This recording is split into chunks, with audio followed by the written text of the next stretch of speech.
deadly mobile game. This video is purely for entertainment and does not infringe on copyrights or laws. The rights to the novel and image belong to the original author. We do not claim ownership. Don't like waiting and want to listen to this fanfic in full now? Subscribe to our Patreon, where you'll find the best fanfics. Chapter 126 Must keep a low profile. MMP. Albo cursed again and suddenly realized something. No way. The reason why he didn't die was that his soul was sealed in the blue claws of the alien insect source, and he became the spirit of some bullshit Boshik law. No wonder he could see the picture on his mobile phone screen. To be precise, he didn't see it, but sensed it, and the perspective of the picture seemed to come from the Boshik claw on Jin Ke's hand. So when Jin Ke shook the Boshik claw, the picture on Albo's mobile phone screen also shook. Albo's character was indeed not dead, or alive again. He became the spirit of the weapon Boshik claw. Moreover,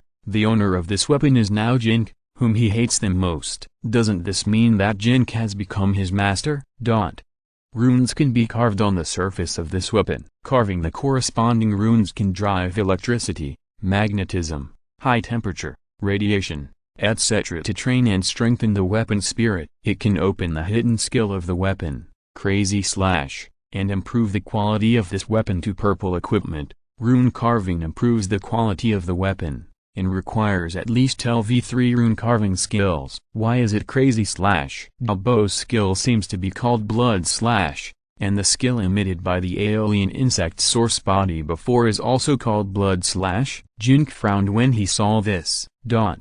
MMP. I also have a passive skill called blood madness. Blood madness and blood slash together is crazy slash. Albo heard Jin Ke's muttering and continued to curse. By the way, what does it mean to drive electricity, magnetism, high temperature, radiation, etc. to train and strengthen the weapon spirit? Various tortures for the soul? No way. Wu Chuan's crow mouth said life is worse than death, and he really got it right. Rather than living like this, with the soul being tortured in various ways and having to work for the enemy, it is better to die. MMP. Albo had 10,000 MMPs in his heart at this moment. Fortunately, it's just a character in the game, not me. Albo secretly rejoiced again. Equipment requirements: D-level assassin profession, strength attribute, 17 points, agility attribute, 31 points. Deformed item description: the claws forged by the energy of the alien insect source body have been deformed for some reason, and the quality is far lower than that of normal alien insect source claws. The strength attribute requires 17 points and the agility attribute requires 31 points. This can't be used now. Jin Ke was a little disappointed. 17 points of strength and 31 points of agility attributes are not so easy to train. In the current training base, the maximum that can be trained is 15 points of strength and 15 points of agility. You can only think of other ways to train basic attributes, or wait until you leave the base and enter a higher level training institution to improve the attributes before you can equip and use this weapon. 2.5 times the attack power, 11% increase in critical damage. With the LV3 rune carving skill, you can also upgrade the weapon quality to purple equipment. Open the weapon's hidden skill Mad Slash. This weapon can be called a magic weapon for new players. Jin Ke believes that with his own ability, plus the help of the plug-in, he should be able to equip and use this blue weapon soon. After this incident is over, after his energy training reaches the standard, Zheng Shidao will teach him the rune carving skill. With the help of the plug-in, it should not be difficult to upgrade the rune carving skill to LV3. And then you can upgrade the quality of this blue weapon to purple equipment. Even if you can't use it for a while, find a suitable opportunity to sell this weapon. You should be able to exchange for a lot of treasures. Although there is also a prop bar in the game Horror City, all the props of the character are hung on the character's body. Jin Ke puts the corpse claw in the prop bar, and the character on the screen has tied the corpse claw to his leg, and equipping it on the body means holding it in the character's hand. The blue luster of the corpse claw was too eye-catching. You have to know that the coach Yuan Kaiang was only using a white weapon. Jin Ke estimated that if the rescue team from the base came in, they would definitely be greedy when they saw the claw. If they were not careful, they would ask him to hand it over. At that time, he would be compensated with some contribution points at most, which would be too uneconomical. He had to think of a way. Jin Ke looked at the floor of the dormitory. The fight just now had broken many floor tiles on the dormitory floor. Under the broken floor tiles was normal soft soil from the mountain. He could temporarily bury the corpse claw under one of the broken floor tiles. After this incident,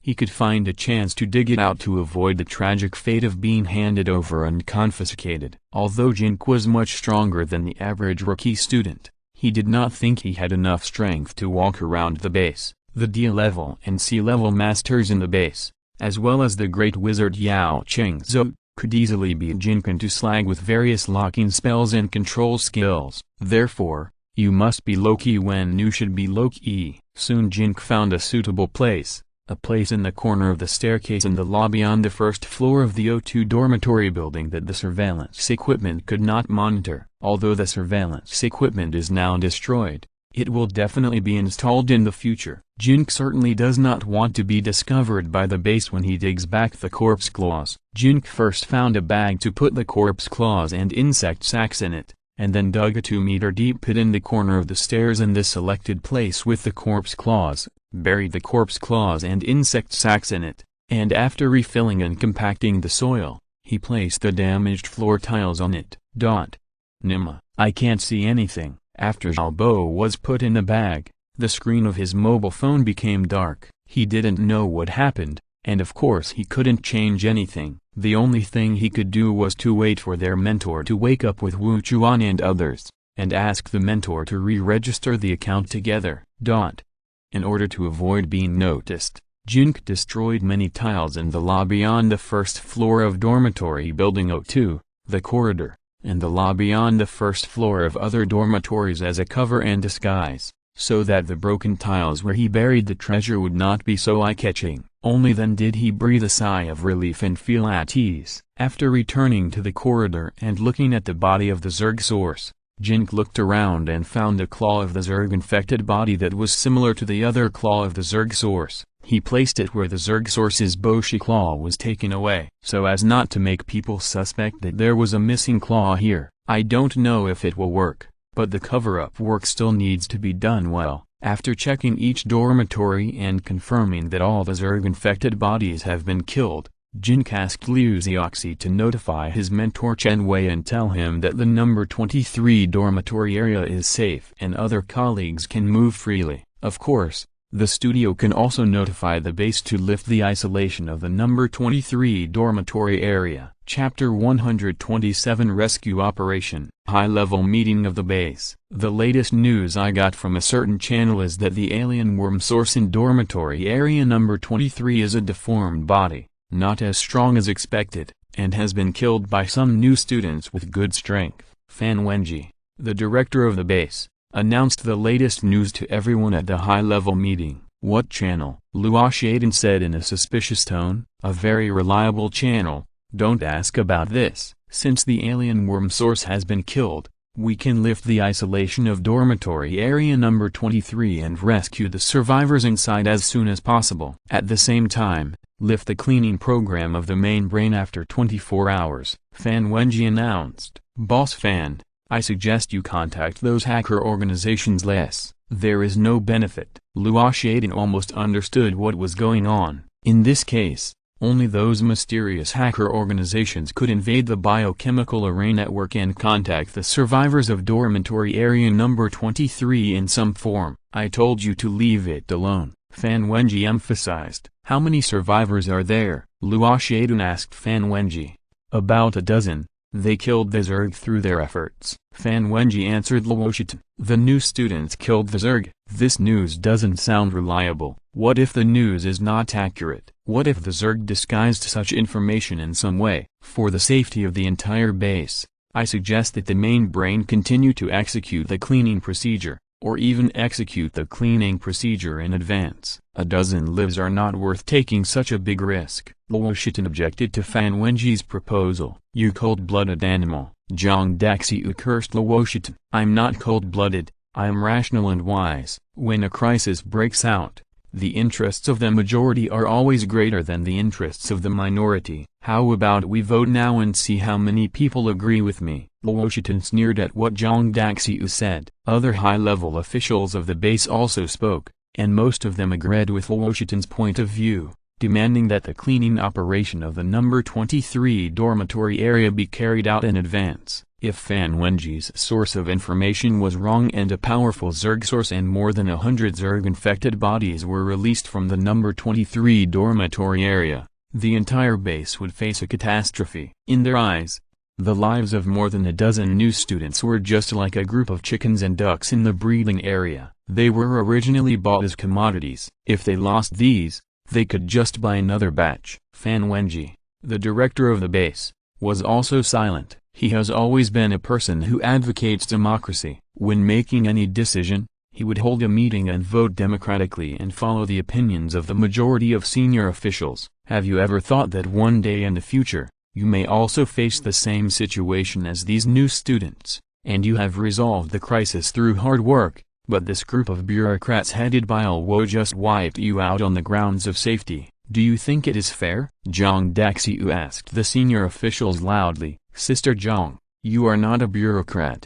but you have humanity? Okay, how about this? You bring a camera into the isolation area of dormitory number 23, confirm on the spot that it is indeed safe inside, and then we rescue the people. How about that?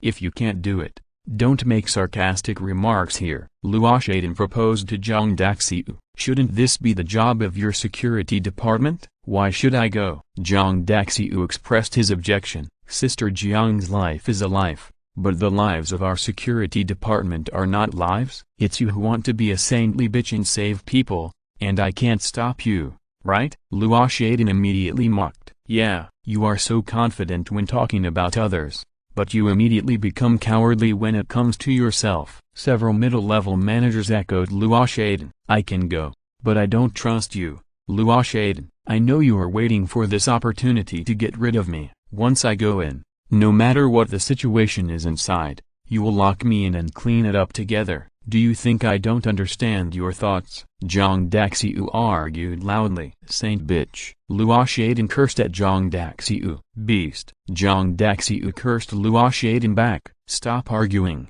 Let's put it this way, Sister Zhang.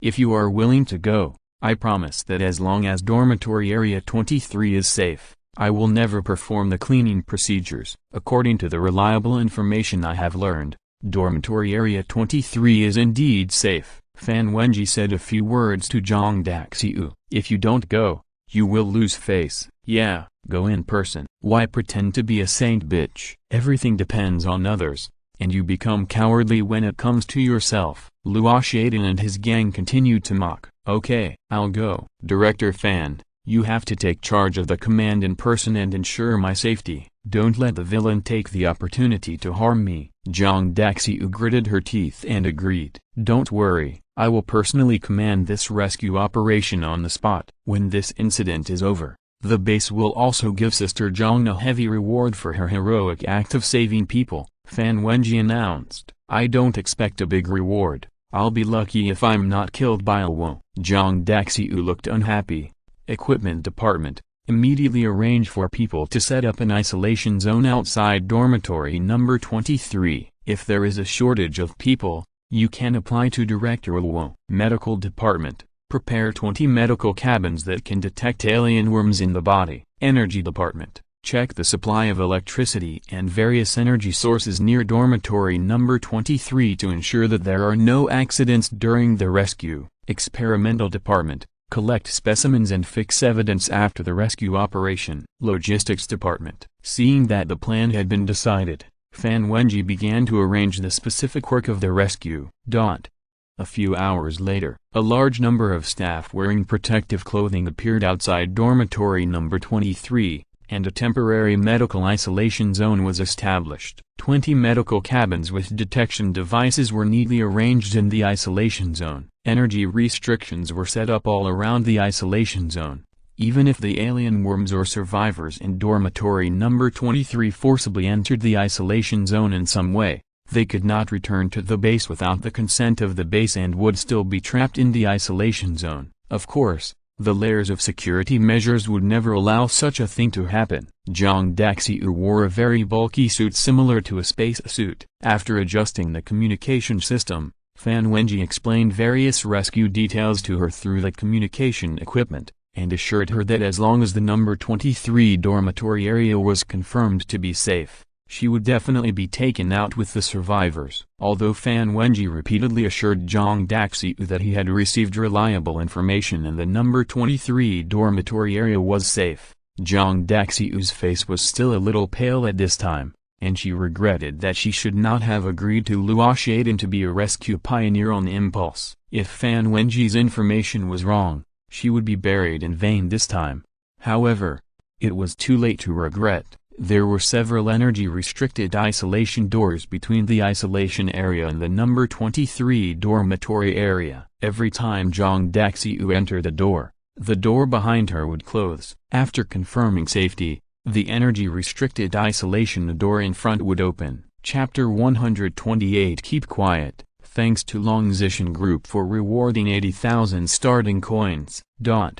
With such safety measures, if there are still surviving alien insects in the number 23 dormitory area, there is no chance for them to escape. The signal is normal and the communication is smooth. Please continue to move forward. The last isolation door is in front. After that door is opened, you will officially enter the number 23 dormitory area and perform your rescue mission. Zhang Daxiu heard Fan Wenji's instructions. The energy restriction isolation door of the number 23 dormitory area slowly opened. Zhang Daxiu swallowed her saliva and was extremely nervous. The defense of the spacesuit she was wearing could only be said to be very average. If there were really alien insects in the number 23 dormitory area, she would probably have a hard time returning to the base alive. Zhang Daxiu unconsciously took a few steps back, her back tightly against the energy restriction isolation door behind her, trying to find even a trace of security. At this time,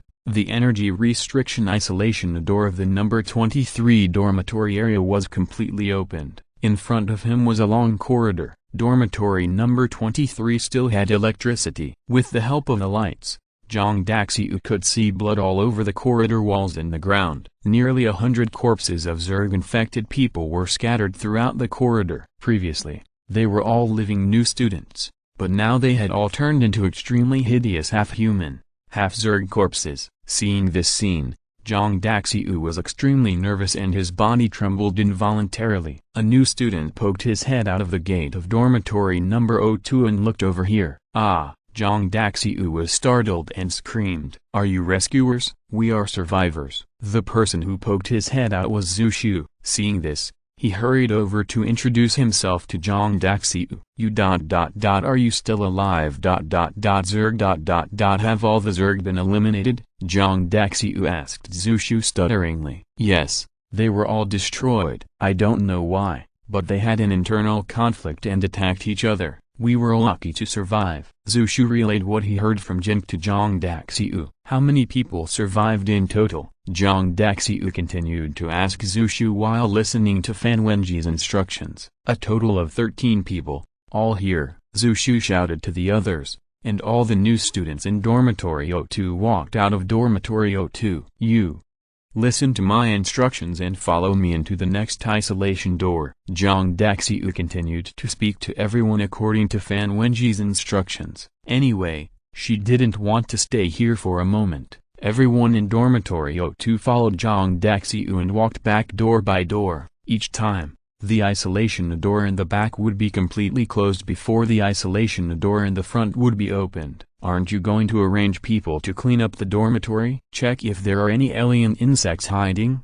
Zhu Shu asked Zhang Daxiu. No need to clean up. The main brain will perform the cleaning procedure after you leave. Zhang Daxiu answered Zhu Shu. There are a lot of materials in there. Aren't you going to collect them? Wouldn't it be a pity to just clean them up like this? Zhu Shu asked. Don't worry about it. Someone will collect them. Please stop talking. Keep quiet. Follow my instructions. Zhang Daxiu stopped Zhu Shu from asking any more questions. Zhu Shu didn't say anything else. Everyone kept quiet and lined up to the isolation area outside. Looking at the 20 medical cabins placed side by side, each person will find a medical cabin to lie in. After 3 minutes, the temporary isolation cabin where the medical cabin is located will perform a strong cleaning procedure. All organisms still outside the medical cabin will be completely destroyed. Zhang Daxiu breathed a sigh of relief after seeing the medical cabin. She took the lead in finding a medical cabin and lying in it. As long as she lay in this medical cabin, completed various tests, and confirmed that there was no abnormality in the body, her mission would be successfully completed. Completing this rescue mission can be recorded as a great merit, and the base will have a lot of rewards. The security measures of the base are indeed in place. In this way, even if there are Zerg trying to sneak into the base, it will be impossible. Zhu Shu was very satisfied with all this, and he also found a medical cabin and lay down in it. Please all survivors enter the medical cabin immediately. 3 minutes countdown. 3 minutes later, the strong cleaning procedure will be carried out. 180 seconds. 179 seconds. The main brain sounded the countdown. The survivors hurriedly found a medical cabin and lay down in it. They finally escaped from the hellish place of dormitory area number 23, but they must not make any mistakes here and be cleaned by the main brain. After the new students entered the medical cabin, the nozzles around the medical cabin injected a black liquid into the medical cabin. The characters of the players struggled in the black liquid, and it was obvious that they were not used to the body being completely submerged in the liquid. There should be oxygen in the black liquid, as well as anesthetic drugs. Soon, the characters of the players stopped struggling and quietly floated in the black liquid in the energy cabin, as if they were asleep. The screens of the players' mobile phones also became dark. 3 minutes later, the cleaning procedure began in the isolation cabin. Various overdoses of radiation appeared one after another, turning the entire isolation cabin into a high-power microwave oven in operation, destroying all organic matter. The energy band outside the medical cabin can shield this radiation. The players' characters will lie in the medical cabin for 6-8 hours, receiving full body treatment and various examinations. Of course, the examination is the main thing to ensure that there are no parasitic alien insects or other mutations in their bodies. After 6-8 hours, the energy band door of the isolation cabin will be opened. The medical cabins that are confirmed to have no problems will be carried out of the isolation area. The medical cabins with problems will start the cleaning procedure and automatically kill the sleeping player characters inside. During this period, the 13 players in Building 16 of the Azure Home community can no longer operate their characters. They can only wait quietly for the results of the examination and wait for the 6-8 hours of examination time to end. Huang City, Azure Home Community, Building 16, Restaurant. Around 10 o'clock in the morning, after finishing this hellish journey, the 13 players went down to the restaurant on the first floor and sat together to eat breakfast or lunch. It's not a good feeling to be lying in the medical cabin and having your life and death controlled by others. Zhu Shu said. How come your life and death are controlled by others? Fatty Niu asked Zhu Shu in a somewhat curious tone. If you are lying in the medical cabin and there are alien insects in your body, you will be destroyed directly in a dormant state without even a chance to resist. Isn't that being controlled by others? And the death of the character in the game means. Zhu Shu didn't continue. We are not parasitized, so we should be fine, right? Liu Zhu, who was sitting next to Zhu Shu, became worried and nervous after hearing what Zhu Shu said. If you're listening to this novel on a channel other than Fanfic World, it means they downloaded and uploaded it without effort. We cordially invite you to visit our channel, Mundo Fanfic Novelist. There you'll find the original version of this story and you can explore many other novels of various genres. We're waiting for you to immerse yourself in a world of incredible novels. Chapter 129. Not a good sign. Thanks to Professor Qin from Tsinghua University for the 50,000 starting coins. Who knows? What if they think the inspection equipment is not advanced enough, the inspection results are not accurate enough, and they don't want the base to take risks? Maybe they will destroy us all in the medical cabin. Anyway, more than 100 people died, and they don't care about the death of a dozen of us. Zhu Shu continued.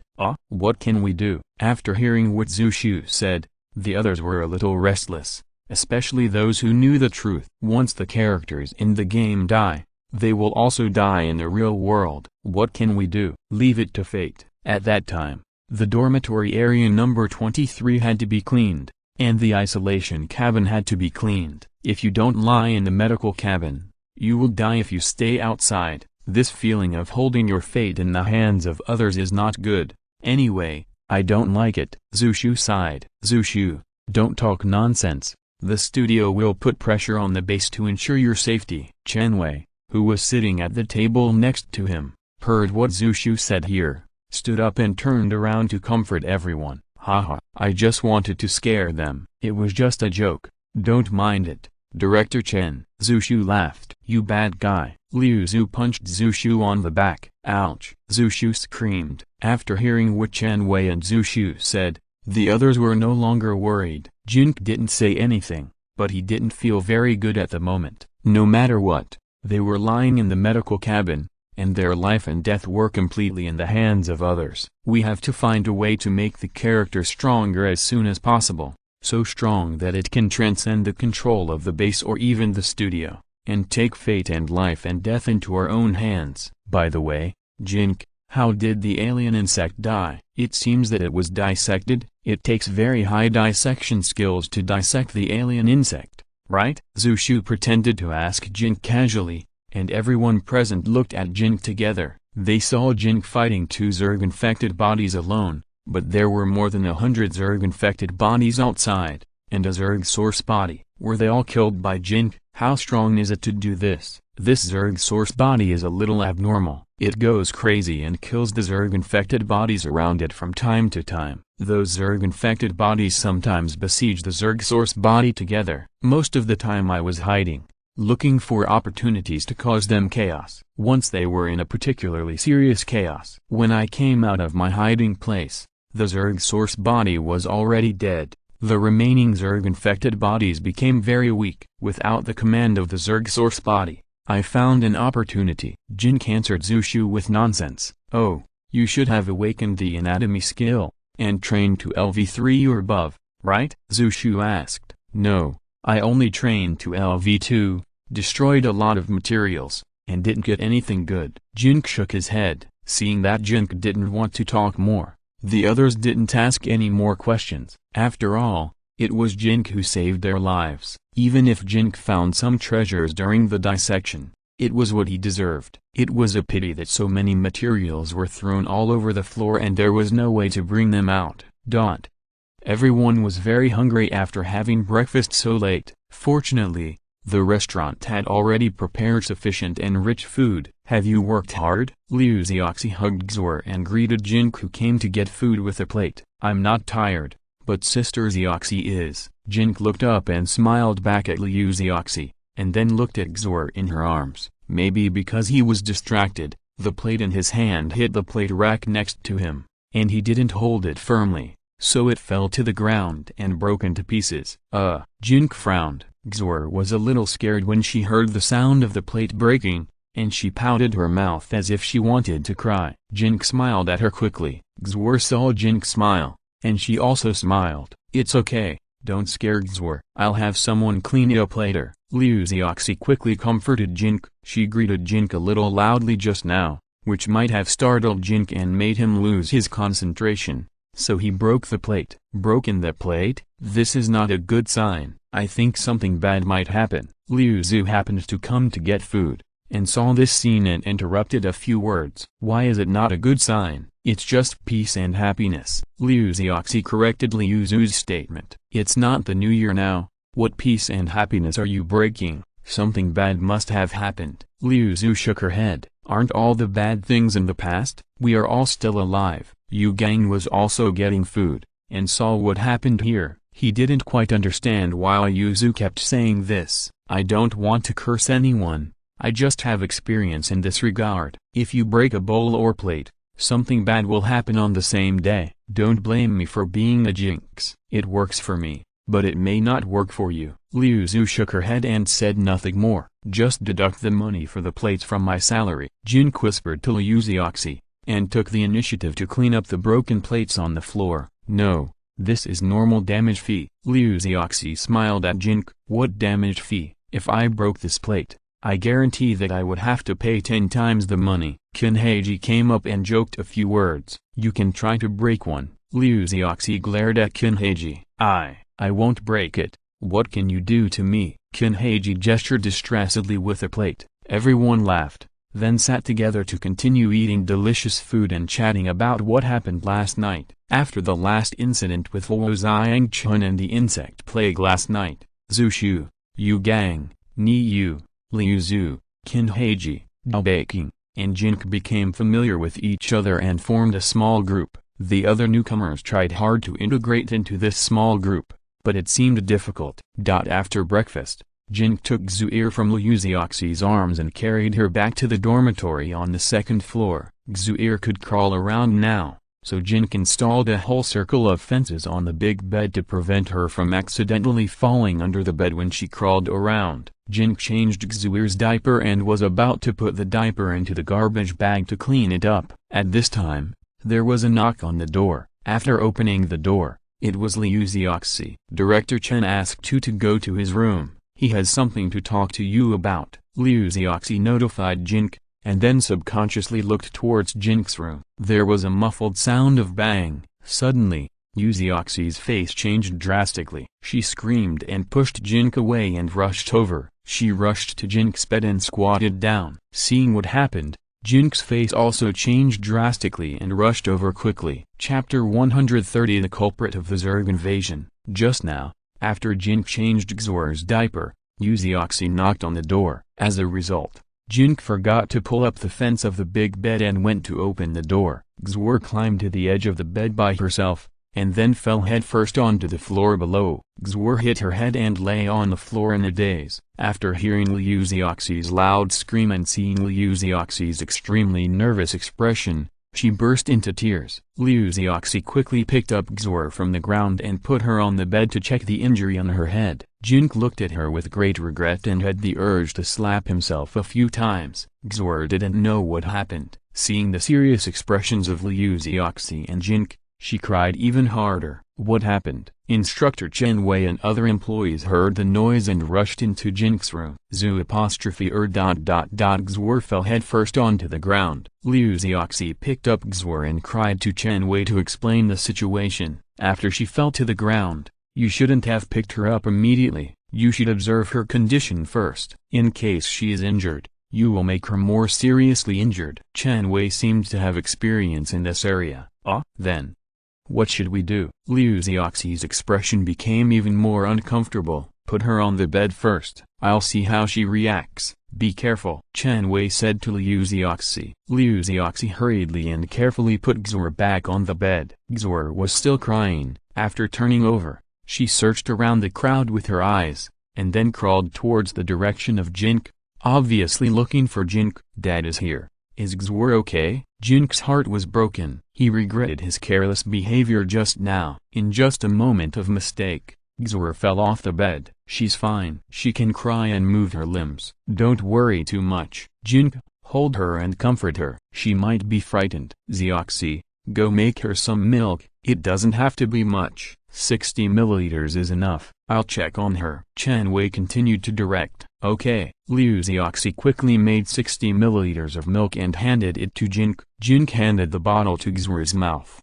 Xue'er cried twice more and then started to drink milk with a pacifier in her mouth. Have you checked? Is there any external injury on the head? Chen Wei asked again. No external injury. Liu Xiaoxi gently scratched the top of Xue'er's head. She seems to be feeding normally. If she doesn't vomit after feeding, she probably hasn't hurt her head. The baby's skull is not closed yet, and the bed is not high. If she lies face down, it's softer and less likely to get hurt. You guys feed her first. I'll go down and drive my car to the door of the villa and take Xue'er to the hospital for a court scan. I have an acquaintance at the People's Hospital, so we can go directly to the hospital for a court scan. Chen Wei observed for a while and then said a few more words. Thank you, Director Chen. Since Jin Ke took care of Xue'er, he has never experienced such a thing, nor has he had any experience in this area. Just now, Chen Wei guided him and Liu Xiaoxi calmly and helped to judge Xue'er's injury,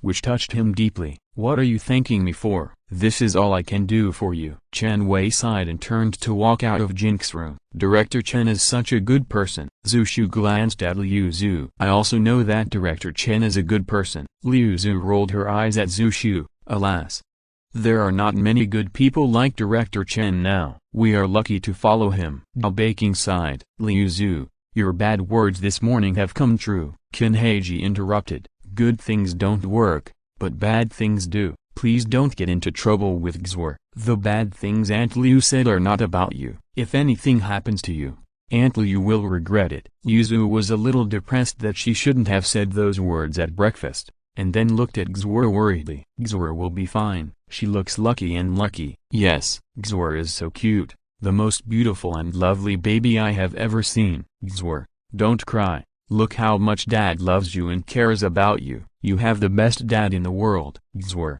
we all love you. You must be well. Other colleagues also gave their blessings. Jin Ke looked at the group of colleagues around him, and saw their expressions of concern and worry for Xue'er from the bottom of their hearts, and a warm current surged in his heart. After coming here, he never thought about making friends with anyone because of his withdrawn personality, but he still made a bunch of friends unknowingly. The game is cruel, but human nature still has many shining points. I hope that this undying humanity can help this group of people get out of this desperate situation and eventually completely control their own destiny, just like escaping from the disaster at the base last night. Soon Chen Wei parked the car in front of the villa building and honked the horn a few times to signal Jin Ke to get out. After Jin Ke and Liu Zioxi went downstairs, they said goodbye to their colleagues and got into Chen Wei's car. Chen Wei stepped on the accelerator and left the community, driving quickly towards the People's Hospital.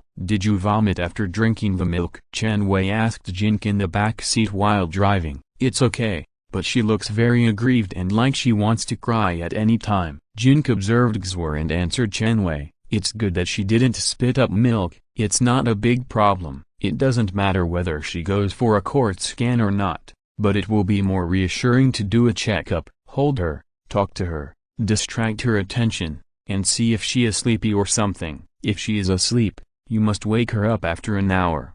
If she cries after waking up, it means she is fine. Chen Wei gave Jin Ke a few more instructions. Okay, thank you Director Chen. Jin continued to coax Xue'er as Chen Wei said. Don't thank me, just don't blame me, I'm just atonement. Chen Wei shook his head. When people get along with each other, the most fearful thing is that they will develop feelings. When these new employees came in, Chen Wei was not familiar with them. In addition, he had signed a sole contract with the studio, so he naturally would not risk his soul to remind them not to join the studio. But now everyone has become familiar with each other and has learned the truth, which inevitably makes him feel a little guilty. Director Chen, don't say that. If I were in your position, I would do the same thing, Jin Ke replied to Chen Wei. Chen Wei sighed and said nothing more. The car quickly arrived at the People's Hospital. After finding the acquaintance, he took them to the pediatric clinic. The doctor diagnosed that Xue'er should be fine, just frightened. He did not recommend a court scan and asked Jin Ke to observe closely for 2 days. He said that if she had been eating, drinking and playing well in the next 2 days, nothing serious would happen. Base, conference room, middle and high-level meeting. Zhang Shidao and Liu Junming were called in. A total of 149 new trainees died in the alien insect invasion of the base this time. The losses of various properties and materials are huge. After our careful investigation, we confirmed that the real cause of the alien insect invasion was that someone carried the insect corpses back to the base and failed to control the alien insect source, which led to the disaster. Luo Ye announced in public with a serious face. Chapter 131 Life and Death. Zhang Shidao and Liu Junming turned pale, but they still pretended to be calm and pretended to know nothing. Liu Junming even pretended to talk to the people next to him, saying something like, "Who is so boring?" After the rescue operation, the base has not opened the isolation of each area, and only some personnel with authority can enter each area for investigation. Before attending this meeting, Zhang Shidao and Liu Junming were trapped in the dormitory area and could not go out, so they could not check the situation of the alien insect they left in the warehouse of the equipment department. We have arranged a large number of personnel to check the surveillance videos for nearly a month. We already have enough video evidence to identify the culprit of this alien insect invasion. Now, please ask the instigator who used his authority to secretly move the insect corpse from the north gate of the back mountain back to the base to stand up. Take the initiative to confess the heinous crime he committed. Base Director Fan Wenji, Base Security Director Luo Ye and several other deputy directors looked at Zheng Shidao together. After all the participants observed the direction of the eyes of several senior executives, they also looked at Zheng Shidao together. Zheng Shidao's face suddenly changed, and then he looked at Liu Junmin beside him with some annoyance. It seems that the base has conducted a detailed investigation and found that the alien insect source body leaked out from the equipment department. In addition, the surveillance video of the past month was retrieved, and the footage of Zheng Shidao and Jin Ke transporting the insect corpse back from the north gate of the back mountain was found. It is definitely impossible to deny it. Killing more than 100 people.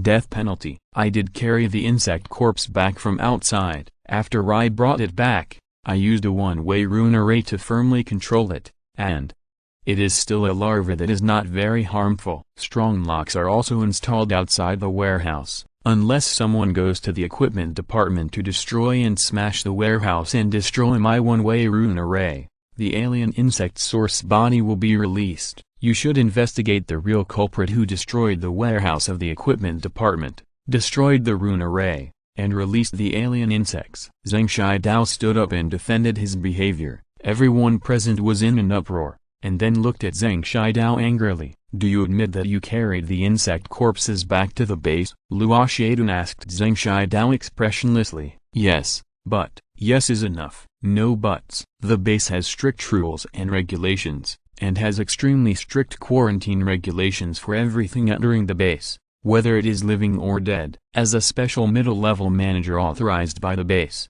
you should take the lead in complying with these regulations, instead of using your authority to violate the regulations and treat the safety of the base as a joke. Turn a blind eye to all kinds of behaviors that endanger the safety of the base. Do you know that because of the crime you committed, more than 100 lives have died? Many of them are the pillars of the base. Do you know how much loss your crime has caused to the base? The hard work results of thousands of employees in the base may all be destroyed by you. Zheng Shidao, do you know your crime? Do you know your crime? Luo Ye yelled at Zheng Shidao. Old Zheng is too lawless. He relies on his ability to repair equipment. He is arrogant and doesn't take anyone seriously. He wants to kill all of us. Since this matter has been announced in public, if he is not punished, no one will have to abide by the rules of the base in the future. Old Zheng deserves to die. Use the death penalty. What will happen to the equipment department without him? At worst, we can hire a rune master on the black market at a high price. That's not an ordinary high price.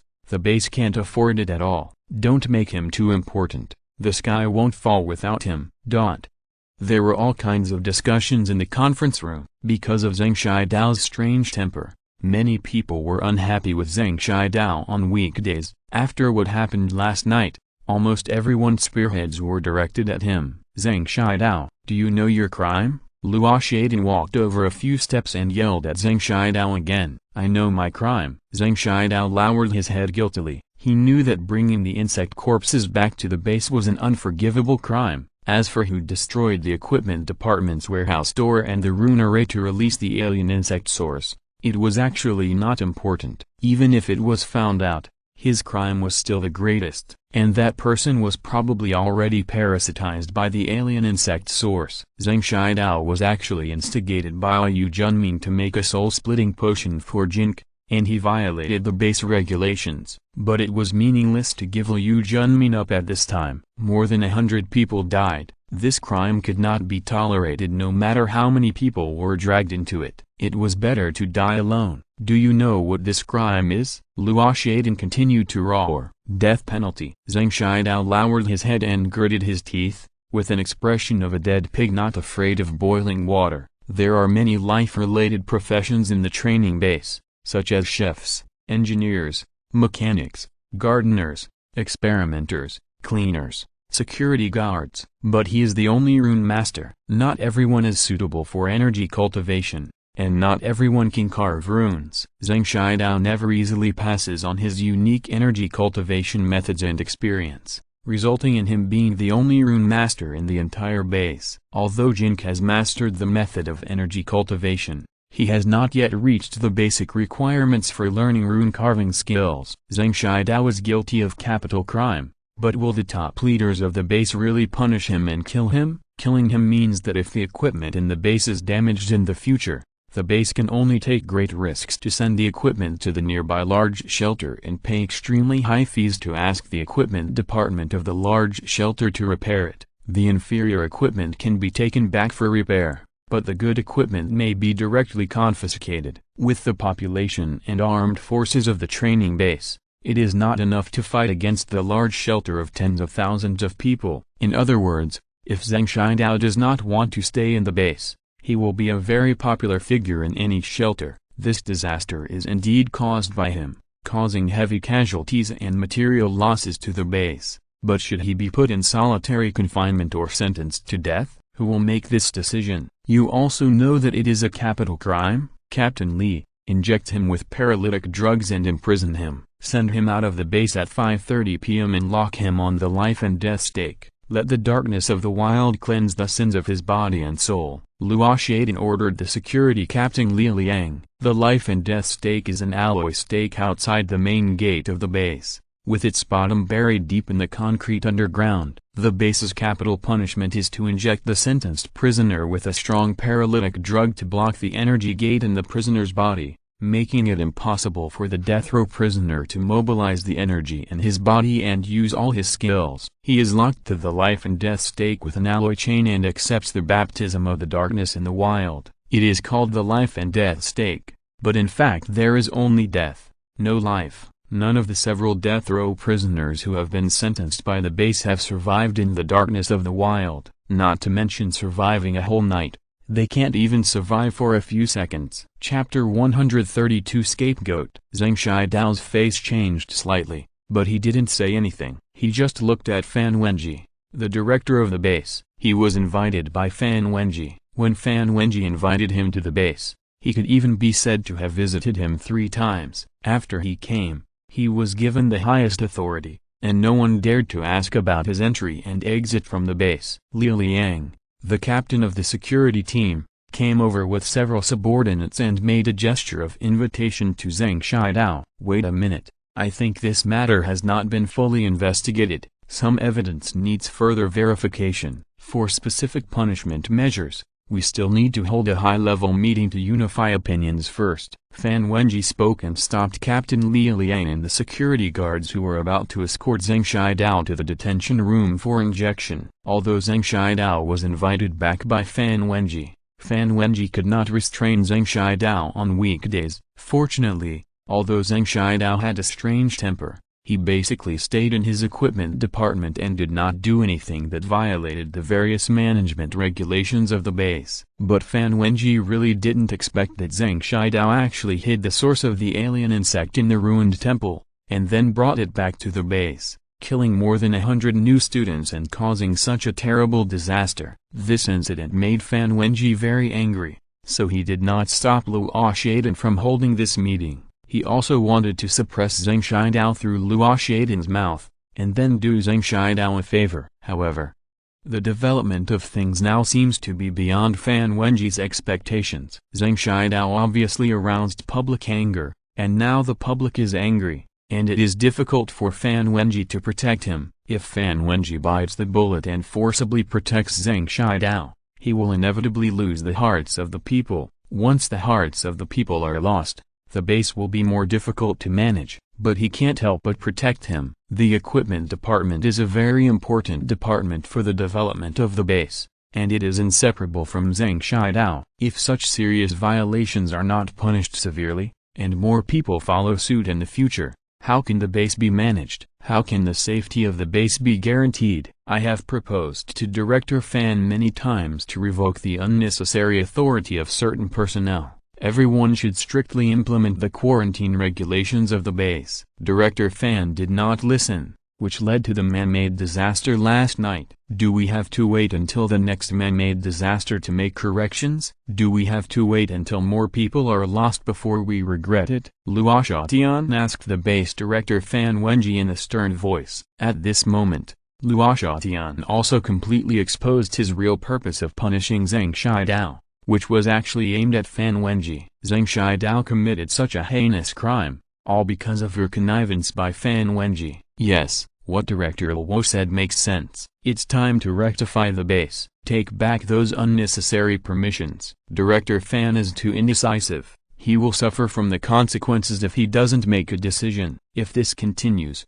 we won't feel safe at all. Director Fan's personality is not suitable for managing the entire base. In troubled times, we need an iron-fisted leader. Well, I think Director Luo is more suitable for managing the base. Some middle-level managers in the base who usually get close to Luo Ye expressed their opinions, and their tone was very intense. Some middle-level managers who usually remain neutral also mostly stood on Luo Ye's side at this time. You have to know that the big mistake Zhang Shidao made this time directly threatened the life and safety of each of them. At this critical moment, Fan Wenji, the head of the base, actually wanted to smooth things over. What are you guys arguing about? Isn't Director Fan thinking more comprehensively than you? Luo Ye wants to be the head of the base. His twisted moral values will kill everyone sooner or later. Zhang Daxiu, who came out of the medical cabin in advance, stood up and refuted everyone loudly. Really? Who killed more than 100 people now? Yes, without Director Fan's connivance,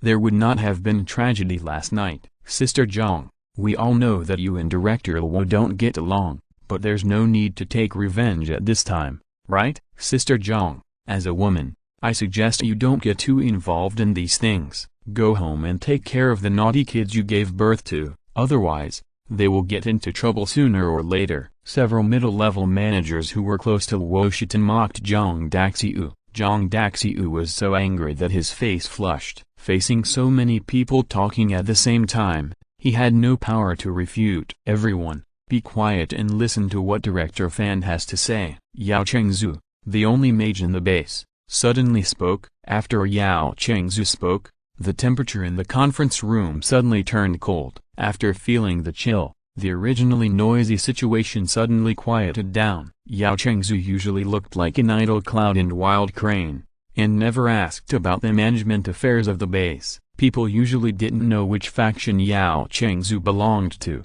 Now it seems that he is obviously helping Director Fan. Seeing Yao Chengzu speak, and obviously helping Fan Wenji, Luo Ye's face became very gloomy, but he didn't say anything else. The importance of a rune master to the base can be ignored, but if a magician is added, and Luo Ye's purpose tonight is not really to kill Zhang Shidao. His purpose is to use Zhang Shidao's mistakes to shake Fan Wenji's heart in the base. Now it seems that his purpose has been achieved at least half. How about this, Captain Li? You take Mr. Zhang to the security department to sit down and have a cup of tea and chat. Mr. Zhang, don't run around for the time being, just stay in the security department. Everyone else should calm down. Let's have a meeting to discuss this matter. We will weigh the pros and cons at the meeting and decide how to deal with it. Fan Wenji said a few words to the security captain Liu Liang, and then asked all the middle-level leaders of the base to leave the meeting room. 1 hour later, a broadcast sounded in the base, asking all middle-level and senior personnel and those whose names were called to gather in the meeting room immediately. The base had an A-level meeting to be held. It was the first time in several years that the base held an A-level meeting. If the personnel whose names were called did not go to the meeting room on time to participate in the A-level meeting, they would be severely punished by being confined in a small dark room for at least 1 month. Zhang Shidao was called back to the meeting room accompanied by the security captain Li Liang. The 13 survivors in the 23rd dormitory building, Building 02, who were sleeping in the medical cabin, were taken to the conference room by the base security as soon as they left the medical cabin after a very strict examination to confirm that they were not parasitized by alien insects. They were said to be witnesses of the alien insect invasion. What's going on? All the skills of the character are sealed, and there's a strong paralysis debuff on the body. Zhu Shu found a problem.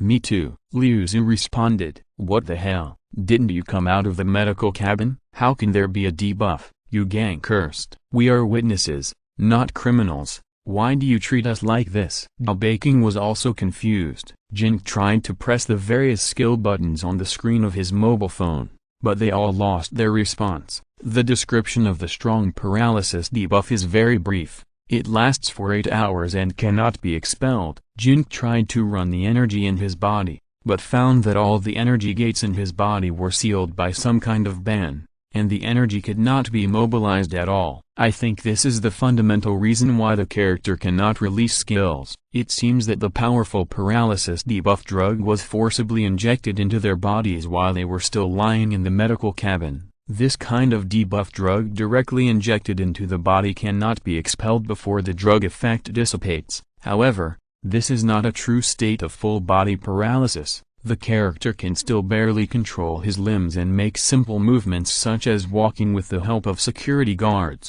but that's all.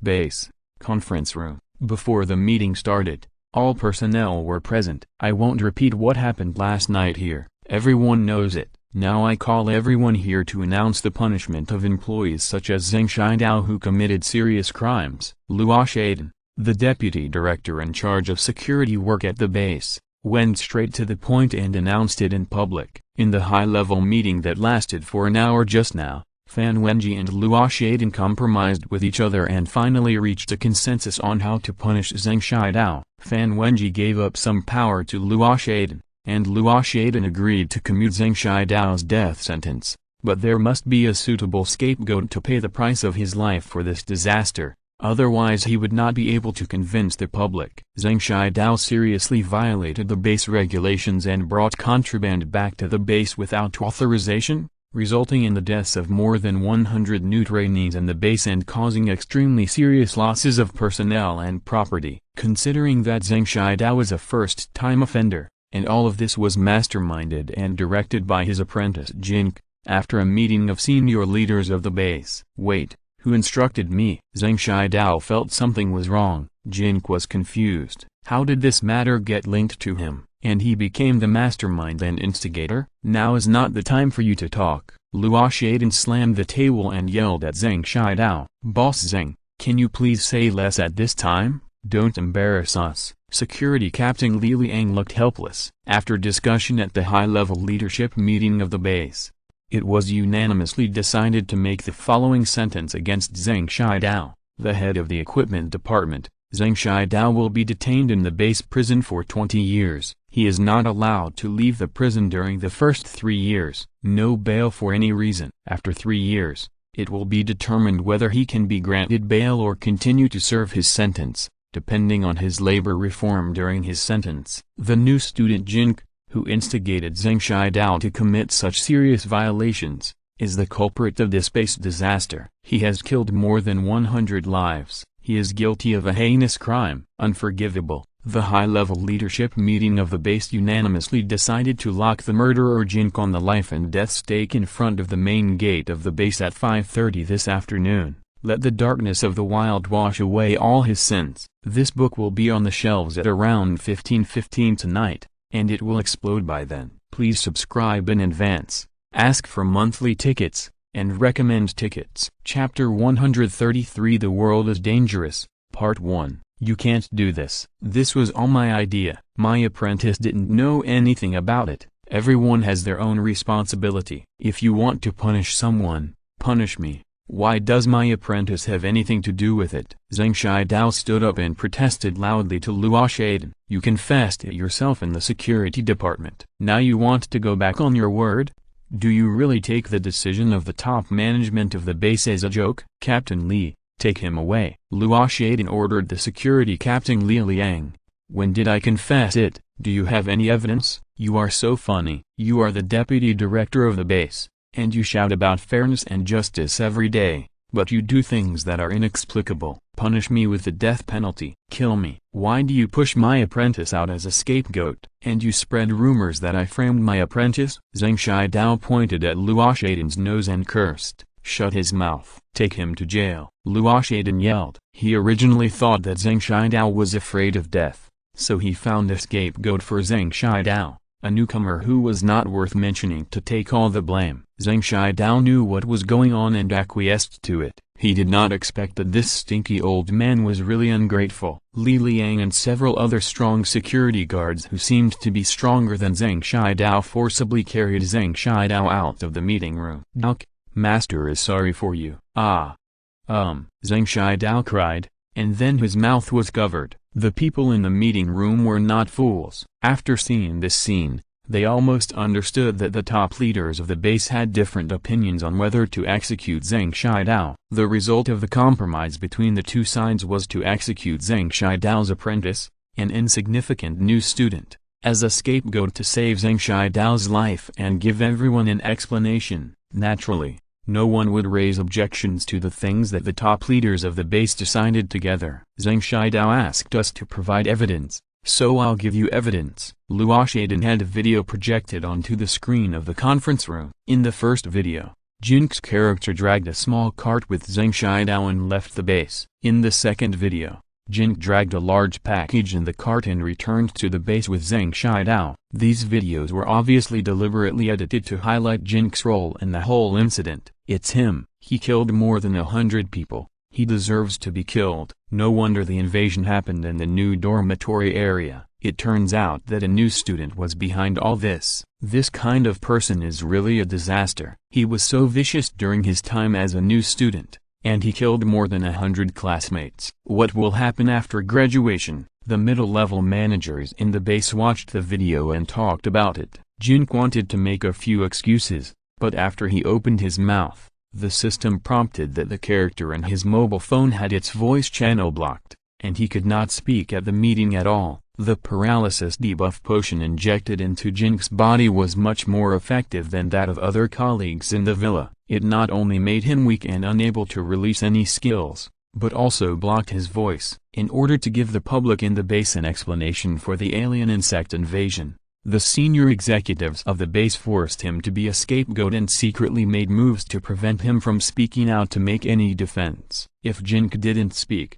in the eyes of others, it would be like admitting guilt. I think this matter should be investigated more specifically, and we shouldn't decide a person's life or death so easily. Zhu Shu raised his hand and spoke. Yes, this time, during the alien insect invasion, it was classmate Jin Ke who saved us. Until now, we still don't know what happened. Let's investigate it again. Liu Zhu, Yu Gang and others also echoed a few words. Shut up. How can you speak here? Luo Ye turned around and shouted at Zhu Shu and others. The two security guards beside Zhu Shu punched Zhu Shu's character in the throat several times, making Zhu Shu's character lose his voice and unable to speak. The other people in the Blue Garden Villa community were a little confused, and no one dared to speak. What's more, Jin Ke, the person involved in the incident, had never made any excuses, as if he had tacitly agreed to everything. What else can they say?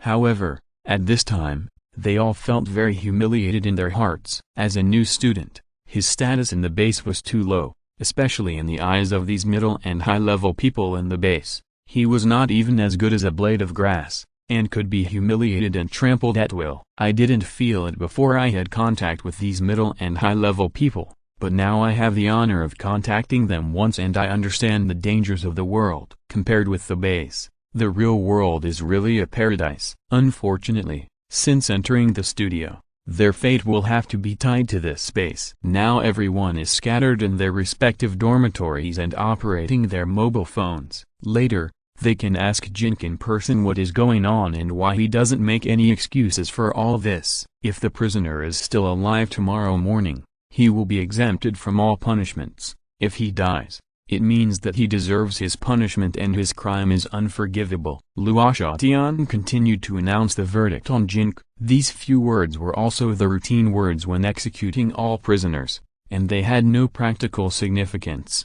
Because no one could survive the darkness of the wild at night, Jin Ke tried hard to control his character. He was unwilling to be killed like this, but unfortunately the paralysis debuff in his body made him unable to activate skills, and his character's body had no strength. He lost all his resistance and could only let the security guards tie him up tightly with alloy chains. Jin Ke opened the plugins in his mobile phone and clicked on them one by one, but these plugins did not respond at all, as if they were powerless to the current situation. It was now 4:30 in the afternoon, there was still an hour, and at 5:30, Jin Ke would be forcibly sent outside the base by the security guards to perform the dark baptism. Jin Ke almost deduced the process of the incident in his mind. First, Zhang Shidao had committed a serious violation by allowing Jin Ke to pull back the alien insect source from the ruined temple outside without telling him the truth. Then, Luo must have held a grudge against Zhang Shidao,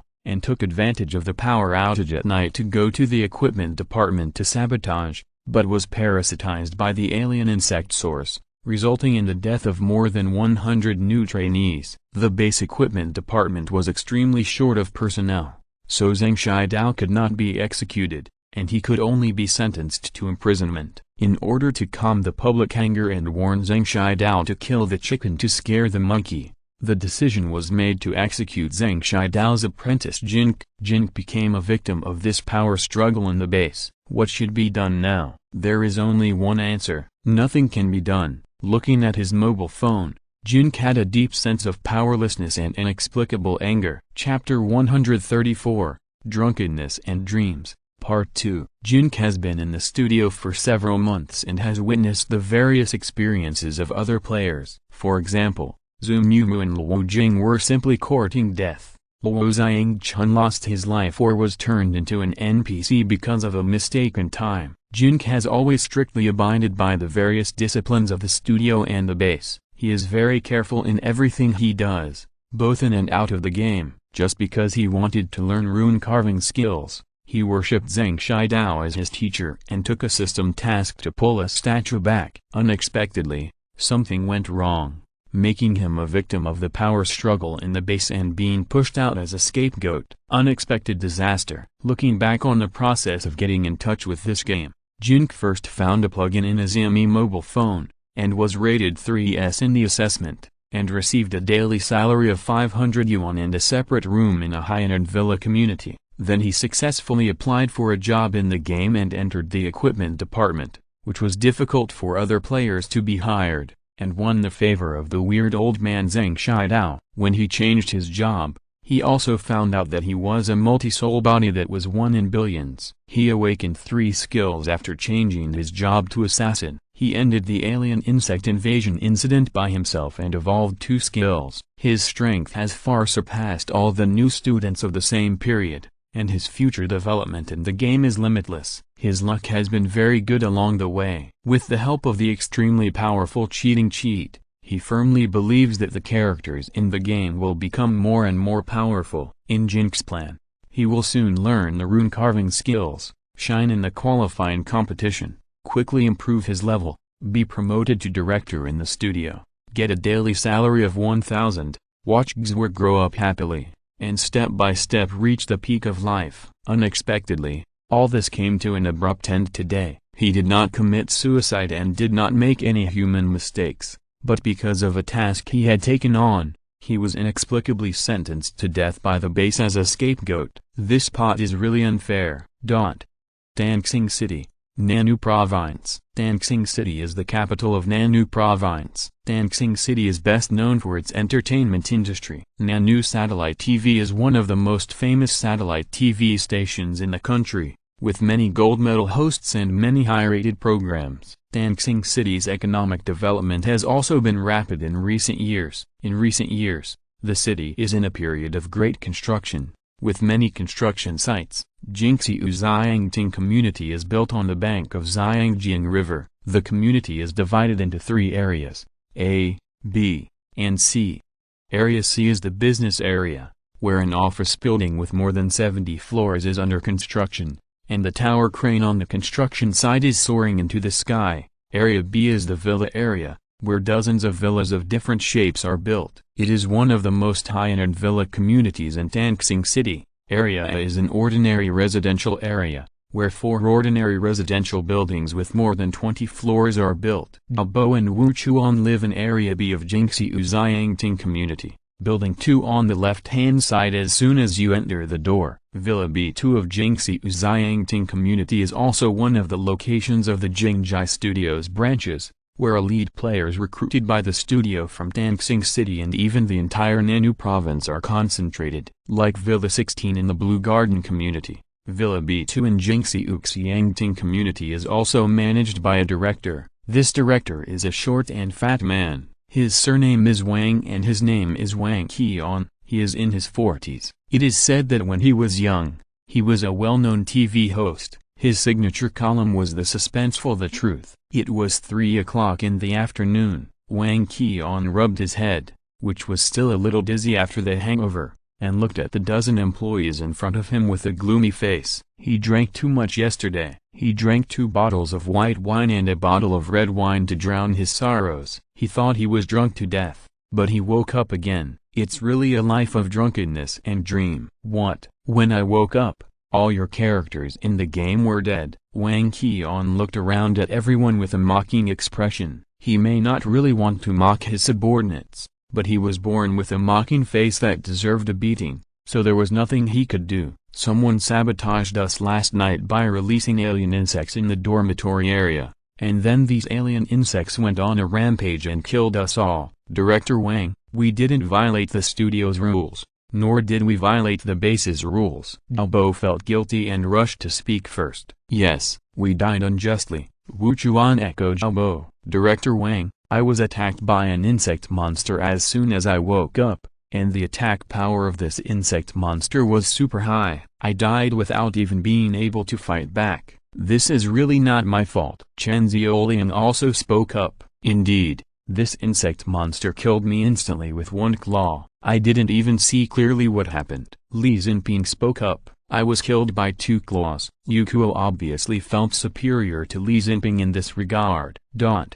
Quiet, quiet, have you finished talking? It's time to listen to me, right? Wang Qian's fat hand slapped the coffee table hard, and the wrinkles on his fat face were full of impatience. Everyone stopped talking and waited for Wang Qian to announce the studio's handling results. According to the studio's rules, once a character in the game dies, it means that the contract with the studio is automatically terminated. All your characters are dead, so all of you can get out now, Wang Qian announced to everyone. What? We didn't violate the rules, why should we get out? Yes, this is the responsibility of the base, right? What does it have to do with us? Director Wang, it's wrong for you to do this. What do you want us to get out? You're talking so harshly. Is this an accident, force majeure?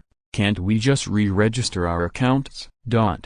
After hearing the results of the handling announced by Wang Qian, the employees were stunned and protested to Wang Qian like a pot of boiling water. As a mentor, shouldn't he do his best to fight for their interests with the studio? This Wang guy is so good, he just asked them to get out. Re-register your accounts? Do you think the studio hired you to play around? Since you're all dead, what's the point of nagging? Get out of here. Get as far away as you can. Make room for the newcomers in the dormitory. Wang Qian raised his voice to suppress everyone's voices. People who have been hosts are different. Although they look fat, they are full of energy, and the eardrums of everyone present are all vibrating. You fat guy, you drink every day. You say you are our mentor, but you don't do anything serious. You don't teach us how to play games. You just drink every day. You drink like a dead pig every day. Don't you have any responsibility for what happened last night? You are drunk like a dead pig and I can't ask for your instructions. Now you want to drive us away to cover up the mistakes you made?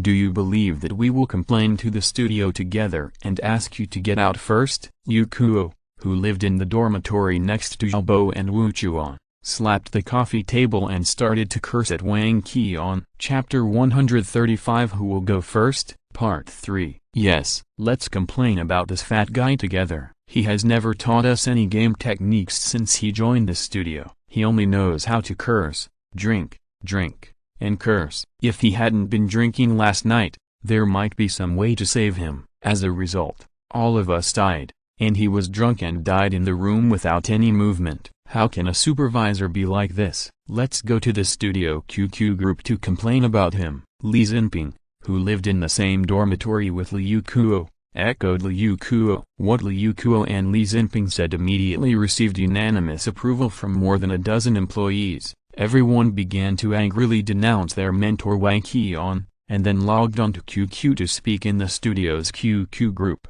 accusing Wang Qian of drinking, not leading the team well, and only cursing. In the past, no one dared to speak in the studio's QQ group because they were worried about being punished for violating the rules, and they were also worried about being bullied by Director Wang. Now the situation is different, since Wang Qian has torn his face and asked them to get out.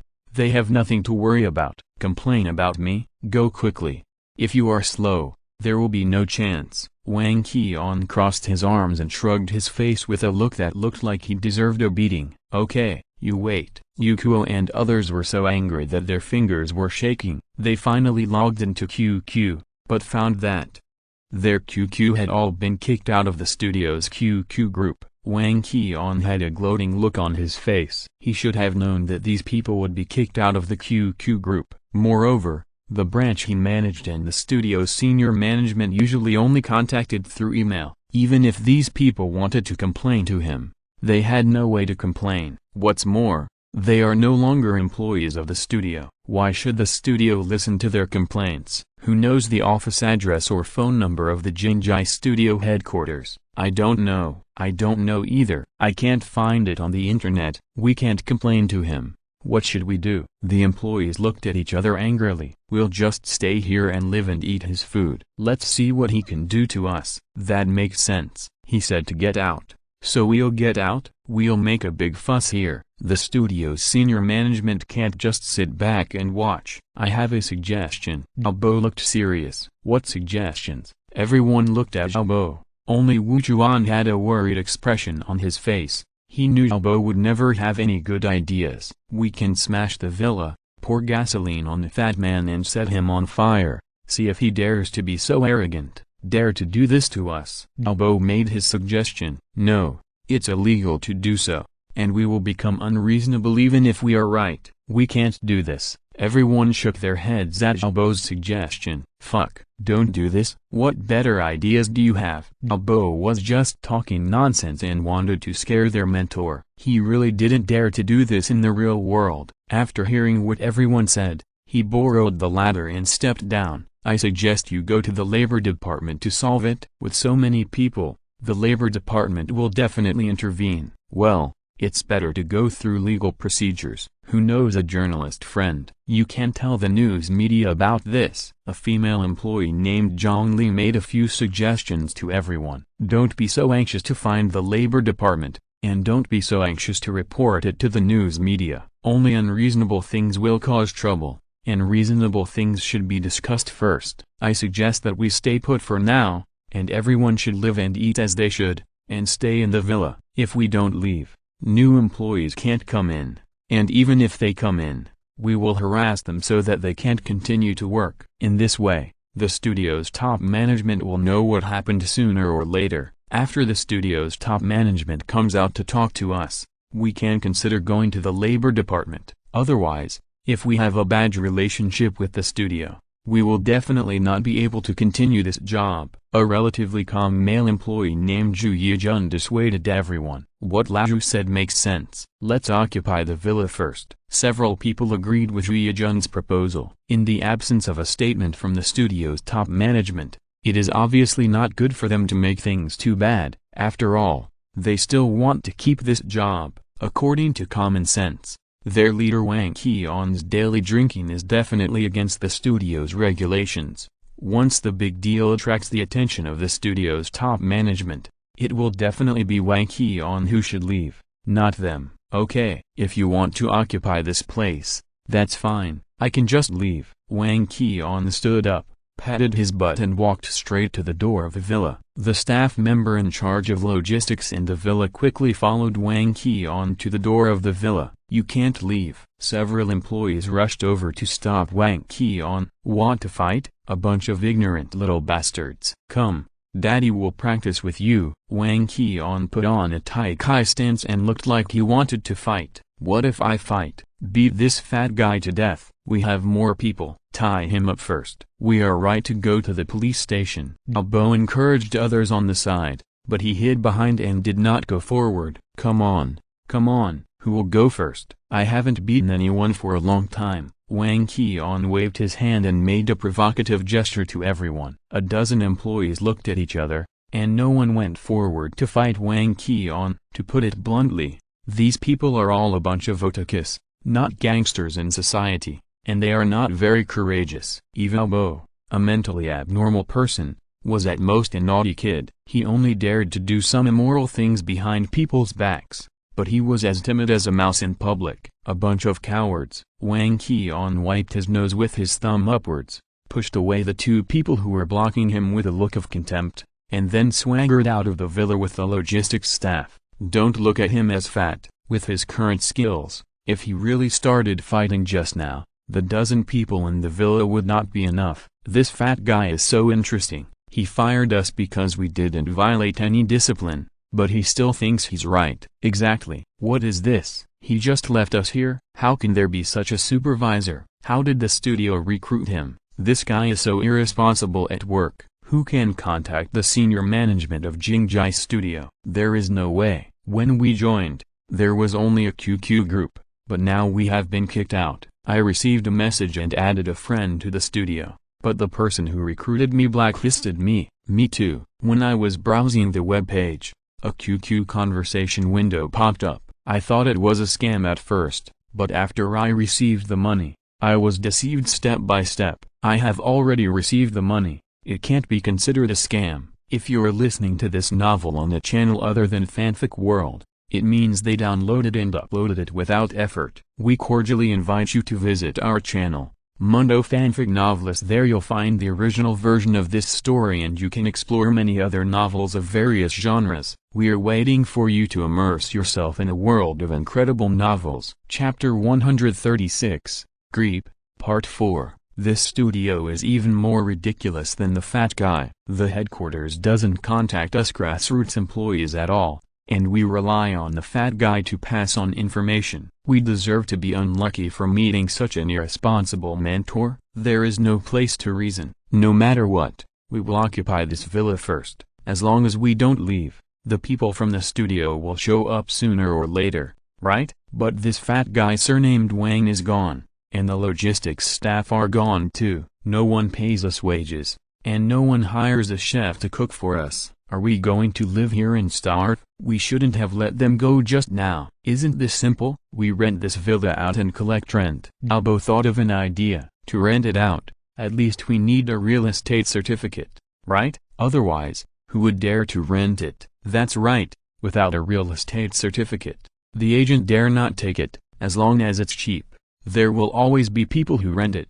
By then, they will just argue with the landlord, not us. Albo took it for granted. Alas, I came here mainly because I thought I could make money playing games. Now I can't make money playing games, so it's meaningless to stay here any longer. Chen Xiaoliang stood up and prepared to leave. In fact, we are not at a disadvantage. We have been playing games here for a few months and have been paid for a few months. The studio has not treated us unfairly. Forget it. I'd better go out and find another job. Another employee named Wang Gixian also stood up and prepared to leave with Chen Xiaoliang. I'm not leaving. I'm going back to my room and wait for the studio to chase me away. Albo walked to the stairs angrily. Wu Chuan hurriedly followed Albo. The other employees sat in the hall with a bewildered look on their faces. They had been in the studio for a few months and had become accustomed to this kind of life. Suddenly there was a change, and they didn't know why they were not used to it. They didn't know what to do next. Huh? What's going on outside? It's dark. Chen Xiaoliang walked to the door of the villa room and opened the door,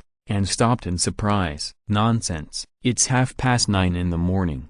How could it be dark? The room is still so bright. Wang Gixian, who was with Chen Xiaoliang, said in a tone of disbelief. Look for yourself. Chen Xiaoliang pushed the door open, and it was indeed dark outside. How could it be? Wang Gixian looked puzzled, and then looked back at the chandelier on the ceiling. The chandelier was on, and it seemed to be illuminated by the light. He had never noticed it before. Damn, it's really dark outside the door. Yukuo, who was sitting on the sofa, heard the conversation between the two, stood up and walked to the door to look outside. At this moment, a loud rumbling sound appeared above the villa, like a muffled thunder. After the muffled thunder sounded, it became even darker outside the villa, so dark that even the path a few meters outside the villa door could not be seen clearly. It's foggy, such a big fog, black fog. What the hell is going on? Liu Kuo took a few steps forward, and then reached out to touch the black fog in front of him. The next moment,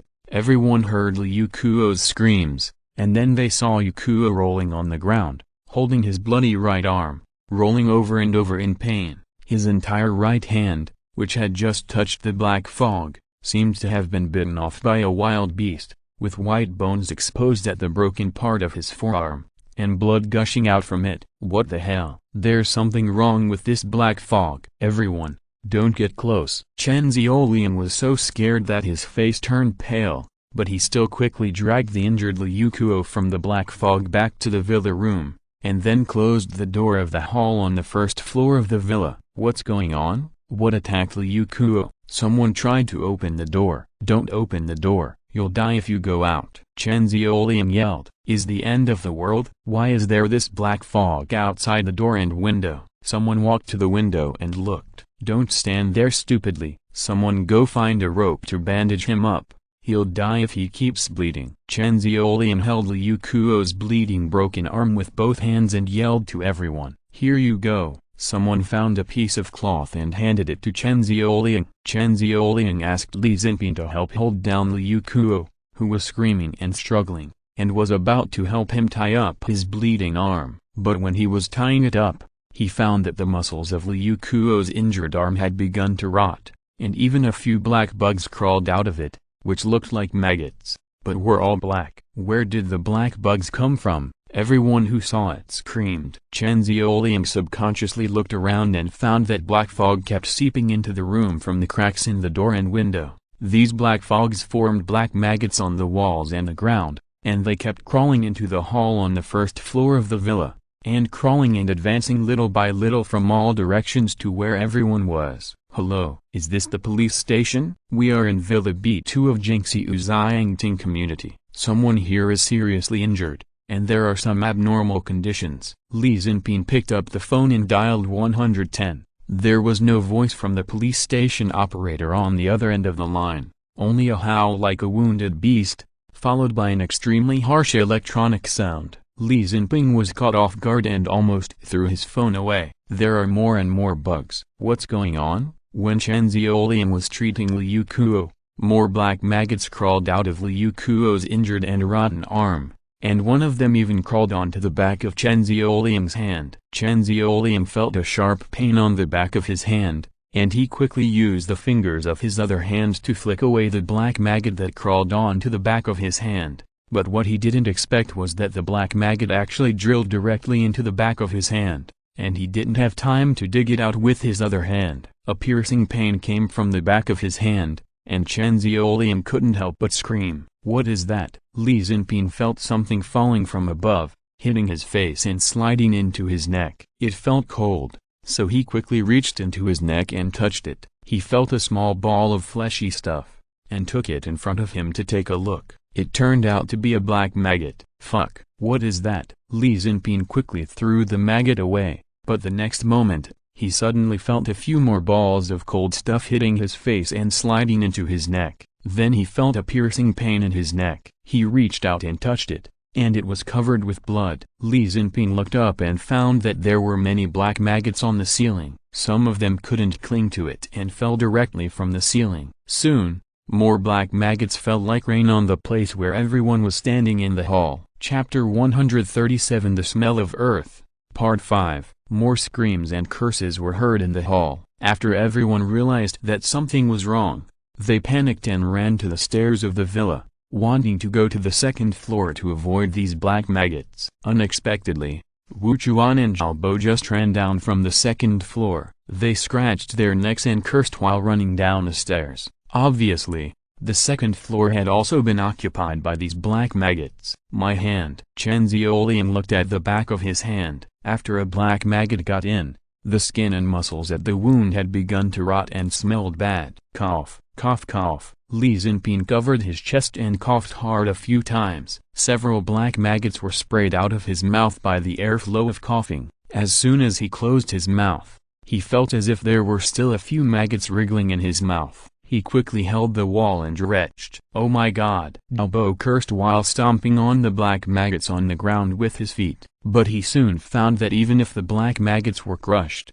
they would soon recover and continue to crawl towards them. What happened? How could this happen? Am I having a nightmare? Wake up, it's really a ghost. What should I do? What should I do? Who will save us? The people in the villa gathered near the stairs where the bugs had not yet crawled over. They were all extremely horrified, with expressions full of fear and despair on their faces. They kept scratching and stamping their feet, and some frantically took off their clothes to shake out the bugs that had fallen into their clothes. But everything seemed to be in vain. Once these bugs touched their skin, they would drill into the flesh, and then the wounds would soon begin to rot and fester. I think this may be related to the game Horror City we are playing. This game is not right. A usually taciturn player named Zhu Yijun spoke up. I don't feel right either. A female player named Zhang Li echoed Zhu Yijun in a trembling voice. What did you find wrong? Have you become stronger these days? Chen Xiaoliang asked the two while stamping his feet. I feel like the characters in the game are ourselves. I guess once the characters in the game die, we in reality will also die, so the studio will terminate the contract with us. Zhu Yijun continued. How is it possible? This is too ridiculous, isn't it? Zhao Bo and some players didn't believe Zhu Yijun's statement at all. You think it's nonsense? Then how do you explain what's happening now? I think we may have died, so this villa has been isolated from the real world. Our characters died, and we in the real world have also died. Now we are wandering in the world of life and death. Zhu Yijun continued. I don't want to die. I don't want to die. The female player Zhang Li burst into tears and screamed. It's useless. This is a trap. From the day we entered the studio, there was no turning back. Zhu Yijun looked very sad. He had suspected that something was wrong with the game a long time ago, but he hadn't told anyone else. He had been carefully watching over his characters in the game. He hadn't expected what happened last night to happen, killing their characters defenselessly while they were sleeping. The black maggots gathered more and more around them, on the floor, walls, ceiling, sofa, coffee table. Everywhere. I don't want to die like this. I don't want to die like this. Female player Zhang Li suddenly stepped on the thick maggots on the floor and ran towards the door of the lobby on the first floor of the villa. Don't go. It's scarier outside than in the lobby. Chen Xiaoliang tried to stop Zhang Li. It's already like this. How can it be scarier? Zhu Yijun lamented. He had given up resistance and let the black maggots crawling on him crawl into his clothes and into his body. I don't know if the black maggots made the floor a little slippery. Zhang Li fell to the floor after running a few steps on the worm carpet. A large number of black maggots crawled onto her body, crawled into her clothes, and into her body. Zhang Li screamed, rolled, and was drowned in the black maggots. Then, there was no sound. The insect blanket soon spread to everyone's feet. Looking up, except for the chandelier light bulbs in the hall, the ceiling, floor, stairs, walls, all directions have been occupied by the insect blanket. Help! I don't want to die. Save me. Damn bugs. Get out of here. It hurts so much. In the villa of Jingxi Xiangting B2, there were bursts of extremely desperate screams. Fuck. Zhao Bo cursed in great fear. When all the screams around him stopped, he found that he was still alive. He didn't hurt anymore, but he could feel the black maggots crawling all over his body. He felt the maggots wriggling everywhere in his mouth, ears, nostrils, and even his internal organs. I'm really different. I'm not dead yet. What adventures will I have next? Time travel? Go back to ancient times to be an emperor with hundreds of wives? Or get a very awesome system, make a lot of money, return home in glory, marry a beautiful woman, and reach the pinnacle of life? Zhao Bo began to fantasize. The next moment, the ground suddenly collapsed into a deep pit, and Zhao Bo fell into the pit surrounded by countless black maggots. A large number of black maggots rushed into the pit and quickly buried Zhao Bo. Fuck, this feeling. is so fucking sour. Albo tried to breathe a few times, and his lungs were suddenly filled with the feeling of maggots crawling. Darkness, endless darkness. The surroundings were filled with the smell of soil. Albo couldn't move at all. In the darkness, he couldn't even feel his body. Or rather, the shape of his body he felt was a little strange. Hey, is this the time travel management office? Albo tried to shout to the surroundings, but he soon found that he had no throat and couldn't speak. After a long time, Albo slowly felt his body and the surrounding conditions. He found that his body had become a claw. There was a sack-like object beside him. Then, he seemed to be in a bag, buried in the soil. After half an hour of thinking, Albo suddenly realized something with horror. He did not enter the time travel management office in the novel. He seemed to have entered the game Horror City and became the spirit of the Boshi Claw. Damn it, how could this happen? He became a spirit, then. What about him in the real world? Chapter 138 You can only rely on yourself. Chapter 6 Could it be that everything is really as Zhu Yijun said, that when the character in the game dies, the player in the real world will also die? Then, because the soul of the character in the game is still alive, Albo became the spirit of the weapon in the Boshi Claw. And after being judged dead in the real world, he was teleported into the game and became the spirit of the weapon in the Boshi Claw. Remember this morning, after Jin Ke dissected the Boshi Claw, he put the Boshi Claw into a cloth bag. Albo also lost his vision from that time and didn't know what happened to the Boshi Claw later. It seems that Jin Ke buried the cloth bag containing the Boshi Claw in the soil, but why did Albo in his real world become the Boshi Claw? Isn't this too ridiculous? Too bizarre? It can't happen at all, right? Help. I don't want to be a spirit for that little bitch. I don't want to be trapped in this damn place. Someone save me. After Albo understood what happened, he became extremely angry, desperate and scared. Whelan Home Villa Community, first floor lobby. That's what happened. Jin Ke told his mentor Chen Wei everything about how he was chosen by Zhang Shidao to join the equipment department, accepted a mission to learn rune carving skills, and went on an outing with Zhang Shidao without knowing it, and dragged back a statue. This is simply too bad. I have sent an email to the studio, asking the studio to negotiate with the top management of the base. Chen Wei's face was livid. In order to win the support of the studio as soon as possible, Chen Wei sent an email while Jin Ke was telling the story. Liu Zioxi hugged Xue'er and cried silently. The other employees each held their mobile phones. Some looked down at the mobile phone screen, and some looked at Jin Ke and Chen Wei. Jin Ke, as the person involved, I think you should have said a few words in public at the base meeting just now, and you shouldn't have remained silent. Yu Gang said a few words to Jin Ke. The drug they injected me is different from the one they injected you. This drug not only paralyzed my character's body, but also banned my character's voice, making it impossible for my character to speak and defend himself. Jin Ke shook his head. He never gave up trying to control the character. The feeling of powerlessness of having his life and death controlled by others made him extremely angry. Haven't you figured it out yet? This is a well-planned conspiracy. Zhang Shidao was the first to violate the rules, and Albo was accidentally parasitized by the alien insect source body when he broke into the equipment department at night to sabotage. Now that Albo is dead, they still need Zhang Shidao. In order to calm the public anger, they pushed the innocent classmate Jin Ke to the front as a scapegoat. Zushu said a few words. I saw it a long time ago, so what can I do? Liu Zu replied to Zushu with red eyes. Our status in the base is very low, and we can't find anyone who can speak for us. Now we can only rely on the studio. Zushu answered Liu Zu. Well, Jin Ke has a very high gaming talent, and the studio should not sit idly by.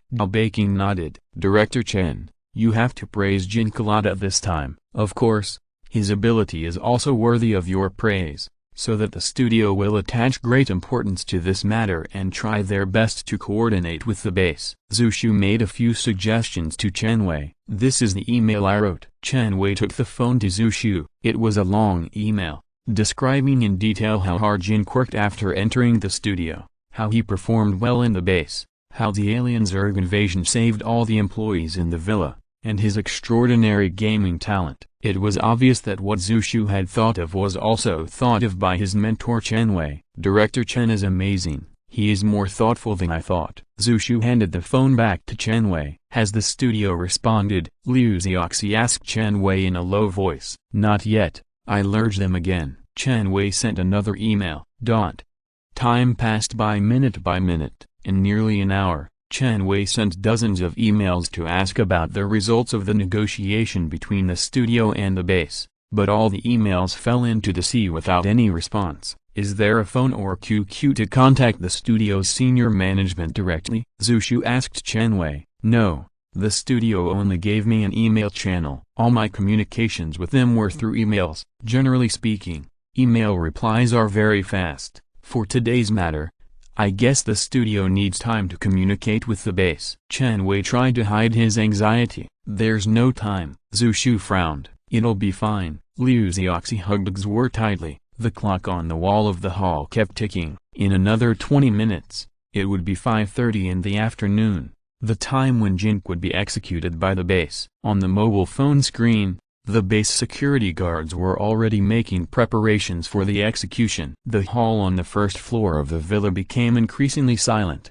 and no one spoke again. The studio has replied to the email. Chen Wei excitedly picked up his phone and opened his mailbox. What's the situation? Everyone looked at Chen Wei expectantly. Chen Wei did not speak after reading the email. From his solemn expression, it could be felt that it would definitely not be a good result. Negotiations failed. You can only rely on yourself. Chen Wei finally announced the content of the email reply. It said that not only had the negotiations failed, but the studio had also given up further negotiations, saying that it was meaningless to continue negotiations. It was indeed meaningless. The execution procedure had already begun, and it seemed that the base did not want to give the studio face at all. Fuck. Zushu cursed. How can this be? Liu Zhu started to cry. She remembered her bad words in the morning. It really worked. It's so boring that no one cares about such hard-working employees. Gao Beiqing shook his head vigorously. This game is too bad. Qin Heiji, who always liked to joke, couldn't laugh this time. Sooner or later, we will have such a day. Yu Gang looked a little dull. Student Jin Ke, don't be too sad. Maybe, after the darkness of the night, your soul will travel into the game, beat up those scum in the base, and from then on, you will pretend to be cool and slap your face, and reach the pinnacle of life in the game world. Niu laughed and wanted to comfort Jin Ke. After finding that the faces of others were more serious, he quickly kept silent. Chen Yang and several new employees looked at the reactions of the crowd and felt a little strange. Some people thought of something, but did not ask it. It was obvious that now was not the time to ask these questions. Go to hell. Chen Wei suddenly stood up, slammed his phone to the ground, and turned to the direction of the stairs. Chapter 139 The Rabbit Dies and the Fox Grieves, Part 7, Villa, 2nd floor, Jin Ke's dormitory. Just deal with the darkness in the wild. No matter what happens, I will raise Xue'er and treat her as my own. Liu Zioxi came to Jin Ke with Xue'er in her arms and whispered to him with red eyes. Thank you. These are the only 3 words Jin Ke could say to Liu Zioxi now. Liu Zioxi's cell phone rang. It was Chen Wei calling. Jin Ke took Xue'er from Liu Zioxi's arms and kissed her on her little face again and again. Xue'er looked a little uneasy. When she saw Jin Ke smiling at her, she also smiled sweetly at Jin Ke. Dad may not be able to take care of you in the future. Xue'er must be strong. Jin Ke whispered a few words to Xue'er. Xue'er obviously didn't understand what Jin Ke was saying. She just responded to Jin Ke with babbling and then stretched out her little hand to grab Jin Ke's nose. Director Chen asked me to tell you that after your character dies, he asked you to go to his room. He said he wanted to see how the mysterious power would kill you in the real world. If possible, he would do his best to stop the mysterious power. After Liu Zioxi answered the phone,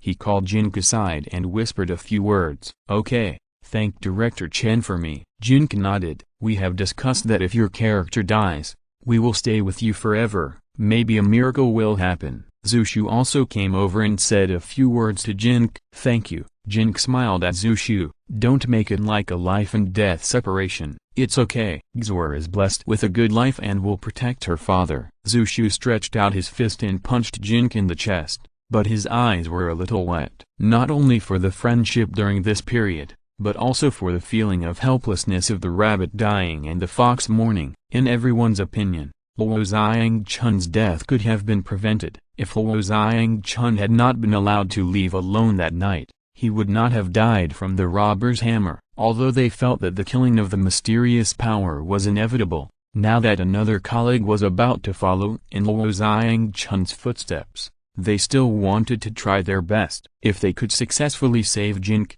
they would also have secured a way out for themselves in the future. Yes, it is my lifelong responsibility to protect Xue'er's happy growth. As long as there is a glimmer of hope for life, I will not give up easily. Jin Ke looked at Xue'er in his arms and answered Zhu Shu, and also answered himself, don't give up no matter what. Zhu Shu said to Jin Ke again, then turned around and tried to suppress the tears that were about to well up in his eyes. 5:25 in the afternoon. I want to be alone with Xue'er for a while. I will open the door when my character dies. Director Chen will also receive the news of my death. If Director Chen receives the news of my character's death and I still don't open the door, you can break the door lock and force your way in. If Director Chen doesn't receive the news of my character's death, don't come into the room for the time being. Jin Ke told Liu Zioxi and everyone else a few words. See you at the training ground tomorrow night. Zhu Shu said goodbye to Jin Ke. Don't give up hope.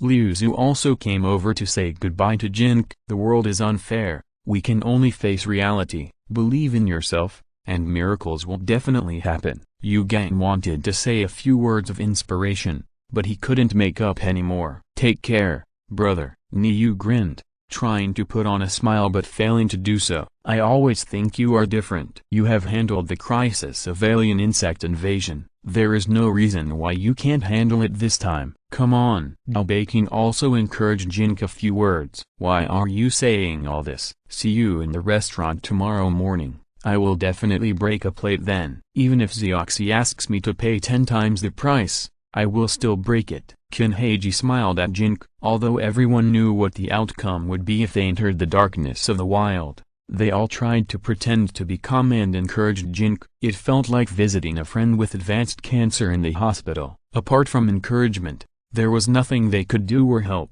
No matter what happens, don't despair. Director Chen is a good person. He will definitely do his best to help you, and I will take good care of Xue'er. Liu Zioxi tried hard to control her emotions, turned around and looked at Xue'er again, and was the last one to turn around and walk out of Jin Ke's room. Jin Ke walked over and locked the door, then walked back to the bed, changed Xue'er's diaper, and then fed her again. Xue'er, these few months of your company have been the happiest time of my life. Thank you, my little angel. Jin Ke picked up Xue'er and kissed her little face. Xue'er stretched out her little hands to touch Jin Ke's face and nose, smiling happily in Jin Ke's arms. She was still too young to understand what was happening. In his eyes, she was everything to him. In her eyes, he was her world. Dad has promised Xue'er that he will accompany Xue'er to grow up happily and protect Xue'er from any harm. Dad will never give up easily until the last moment. Jin Ke put Xue'er back in the crib, then sat back at the head of the bed and picked up his phone. At 5:30 in the afternoon, Jin Ke watched on the screen of his mobile phone as several security guards carried him out of the base like a parcel, carried him to a place a few dozen meters outside the main gate of the base and put him down. They untied his hands, but handcuffed his 2 feet to an alloy pillar outside the base, and then turned back to the base gate and looked over here. The 3 words life and death stake were engraved on the alloy pillar. Jin Ke tried various operations on his mobile phone, but could not unlock or smash the extremely strong alloy chain. All the skill icons were gray, and the internal energy diagram did not work. He could even feel the character's body weakness when he was operating the character to do some basic actions. Jin Ke adjusted his perspective and looked into the eyes of the character on the phone screen. When danger came, the character in the game would instinctively panic, but Jin Ke could not see any panic or fear from the expression of the character on his phone screen. Brother, we will definitely get through this. Jin Ke comforted his character,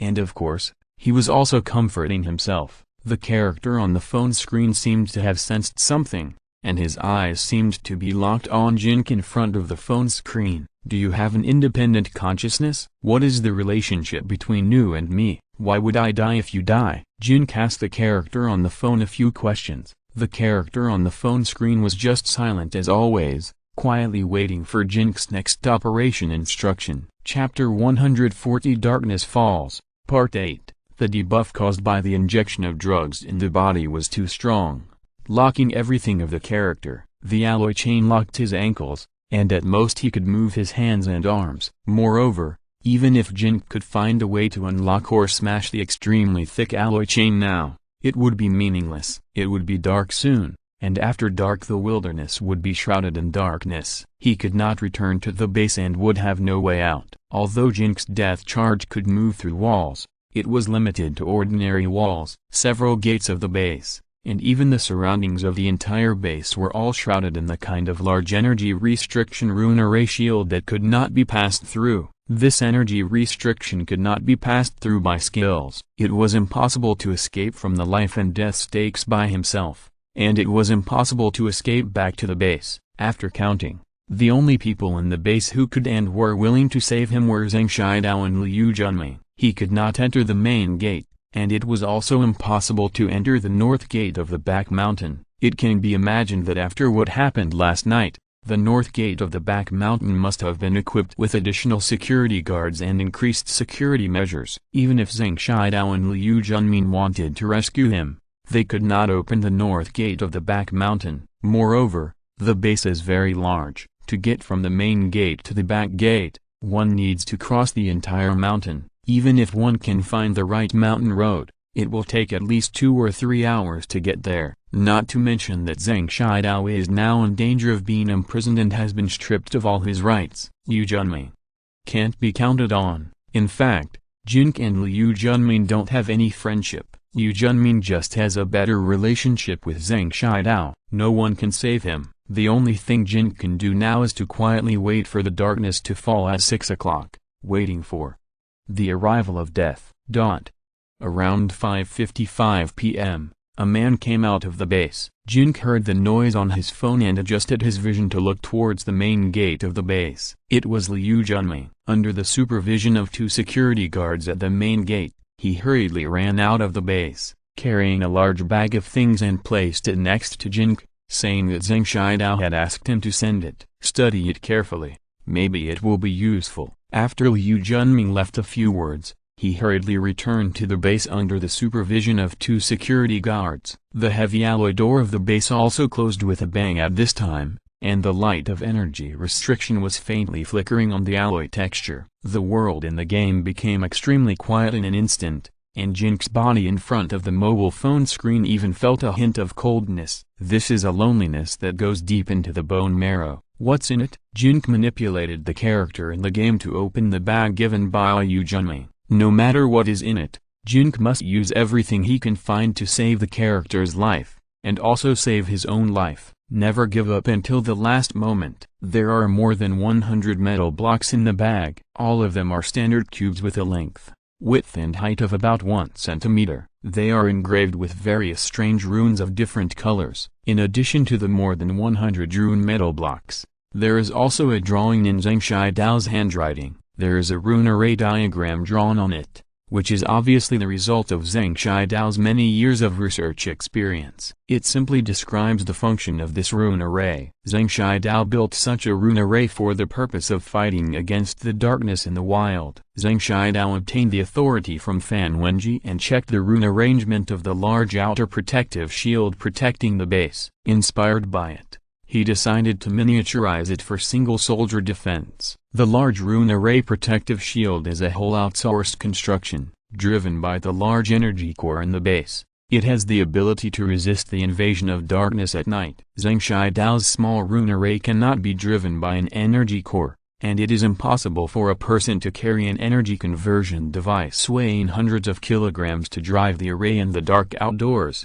So Zhang Shidao simplified the array so that it can be driven by the human soul energy. After seeing the blueprint in runes, Jin Ke felt a glimmer of hope in his heart, as if he had grabbed a life-saving straw, but the few lines of words at the bottom of the blueprint made Jin Ke feel cold. Zhang Shidao said that this rune array had never been tried in the dark outdoors at night, and he didn't know if it would work, nor how long the array could last. According to his estimate in the text, the human soul energy can only support the operation of this rune array for a few seconds before it is almost exhausted. People with strong souls may be able to hold on for a little longer, but not for too long. Despite this, this is Jin Ke's only life-saving straw now. After clicking on the blueprint in the mobile phone, the next step is a jigsaw puzzle game. Place more than 100 rune metal blocks within half a meter around Jin Ke's character according to the order and orientation indicated in the blueprint to form a small array. After the placement is successful,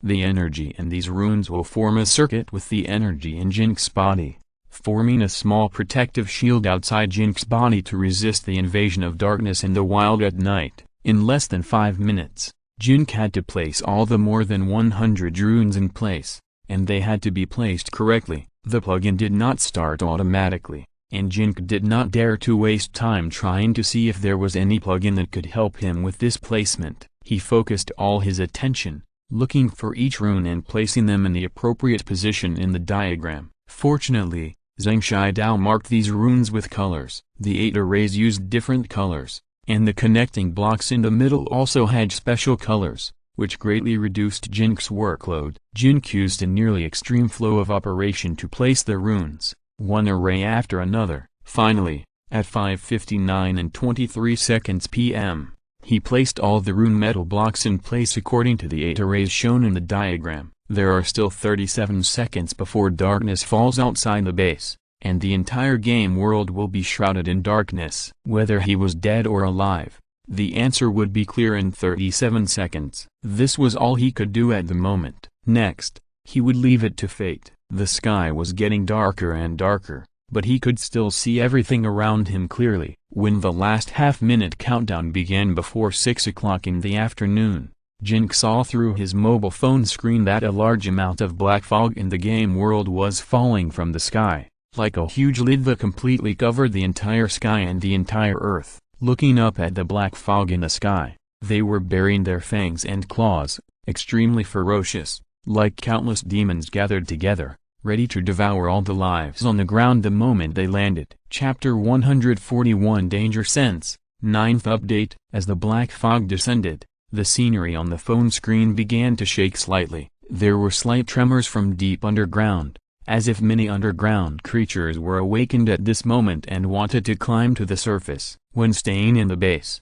Jin Ke's character did not feel this tremor. It seemed that it was because of the large energy shield outside the base that provided a buffer. Looking at everything happening on the phone screen, Jin Ke in the real world felt a little cold inexplicably, even shivering with cold, to the point where his teeth were chattering, and had a strange and creepy feeling. He didn't even hear Xue'er in the crib, who was giggling at the human-shaped black shadow standing beside the crib. After a while, the human-shaped black shadow slowly floated towards Jin Ke, who was holding a mobile phone at the head of the bed, and hovered above Jin Ke's head, who was concentrating on the mobile phone screen. Time was approaching 6 o'clock in the afternoon. The sky was getting darker and darker, and the black fog in the sky was overwhelming and pouring down. Jin Ke's mobile phone screen began to flash red. Warning, warning, Super SSS level danger sensing. Information storm fragments are coming. Rune Array plugin activated. Energy Drive plugin activated. Information Maze plugin activated. Information Cleanup plugin activated. Dozens of plugin activation messages popped up on the mobile phone screen in succession. Jin Ke had never seen many of the plugin names before, and he couldn't even understand them at all. He didn't understand what they were used for. Energy fluctuations of the body protection rune array have been detected. Blocks in the body's energy channels have been detected. Forcibly opening. The body's energy channels have been opened. The body protection rune array has formed a circuit with the body's energy. The body protection rune energy array is arranged incorrectly, and is being recalculated and corrected. The new array has been corrected and arranged. In the darkness, the runes outside the body of Jin Ke's character flickered with a faint light, illuminating a very small area in the darkness, which was just enough for Jin Ke in front of the mobile phone screen to barely see what was happening. All the runes carved by Zheng Shidao on the mobile phone screen flew up under the control of the plug-in, forming a rune vortex around Jin Ke's body.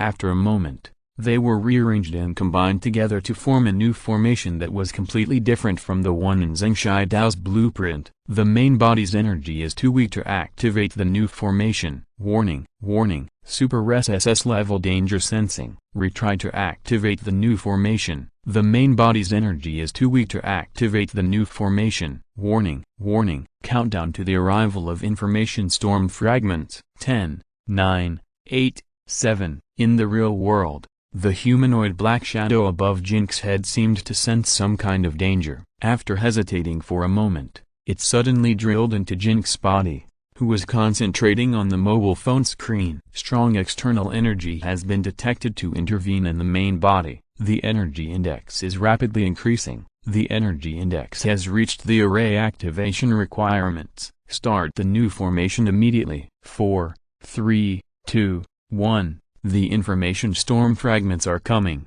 Bang! With a muffled sound, the surging black fog all over the mountains and plains smashed down. A hemispherical shield with white light suddenly appeared around Jin Ke, protecting Jin Ke's body. In the endless darkness, the white light was extremely weak, like a candle in the wind, which could be blown out at any time.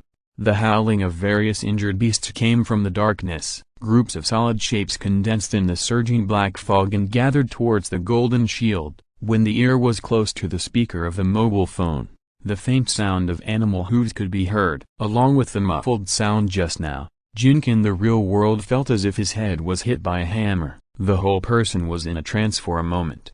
When he regained consciousness, he found that everything around him had changed. The stars in the sky don't speak. The dolls on the ground miss their mothers. The eyes in the sky are blinking, and my mother's heart is like lupine. Jin Ke heard the nursery rhyme sung by Luo Ye in his ears, and suddenly he found that he was back at home in Yunfen City. Luo Ye was rocking Xue'er in the crib, and Jin Ke secretly recorded the scene with his mobile phone in his hand. Why am I here? Jin Ke looked at everything in front of him with some surprise. Luo Ye seemed to feel that Jin Ke was peeking at him, and she turned her head to look at Jin Ke with a shy look. Jin Ke felt his throat was a little dry, and wanted to say something to her but didn't know what to say. At this moment, a group of extremely hideous black fog suddenly appeared behind Luo Ye, suddenly wrapped her in it, and dragged her into the darkness in the distance. Save me! Luo Ye struggled desperately to call for help from Jin Ke. No, no! Jin Ke wanted to stand up to stop them, but his body felt as heavy as if it was filled with lead. He watched helplessly as Luo Ye was dragged into the darkness and disappeared. The next moment, the black fog reappeared, transforming into a half-human, half-insect monster that walked to the crib, showed its sharp claws and stabbed Xue'er in the crib. Fuck your ancestors! Jin Ke, who had never cursed before, was extremely angry at this moment. His soul burst out with huge energy, instantly breaking through the restraints of his lead-filled body. He swung his fist and slammed into the half-human, half-insect monster. There was only a muffled sound of bang, and the world around him suddenly became quiet. A few minutes ago, Wheelan Home Villa Community, Building 16, 2nd floor. Chenwei, Zushu, Yu Gang, Liu Zhu, Dao Beiqing, Ni Yu, and Qin Heiji sat in the reception room outside Chenwei's bedroom, holding their mobile phones to check the time. 10, 9, 8, 7, 6. When it was almost 6 o'clock in the afternoon, everyone was counting or reciting the countdown of the second hand in their hearts. 3, 2, 1. When the countdown ended, the scene suddenly became quiet, and everyone looked at their mentor Chenwei together. The air seemed to freeze at this moment. Another 10 seconds passed. 10 seconds have passed. Have you received any news? Zushu asked Chenwei, who had been staring at the screen of his mobile phone. No. Chenwei shook his head. Did he make it? Liu Zhu asked nervously. Chenwei did not answer her question. If an employee dies, would there be a delay in the studio's notification? Zushu asked. I don't know. There might be. Chenwei answered Zushu. When was the news of Brother Luo's death notified last time? Did you check the time at that time? Liu Zhu asked Chenwei. Just after 6 o'clock. About A few seconds later, the notification arrived. It's been half a minute now. Did he make it? Impossible. Chapter 142 A lamp. 10th update. Where am I? Jin Ke was a little confused. There was a beautiful grassland around him, and his small body was lying on a bed. White clouds were floating in the sky, and the world seemed quiet and peaceful. At a certain moment, the sky was overcast and it suddenly darkened. Look, it's dark. It's time to go to bed. A gentle and warm hand touched Jin Ke's cheek. It felt very familiar. At the same time, a very kind, familiar and strange face appeared in Jin Ke's vision. Mom, I don't want to sleep. Jin Ke's childish voice. But it's very late now. Mom's gentle voice. But I don't want to sleep.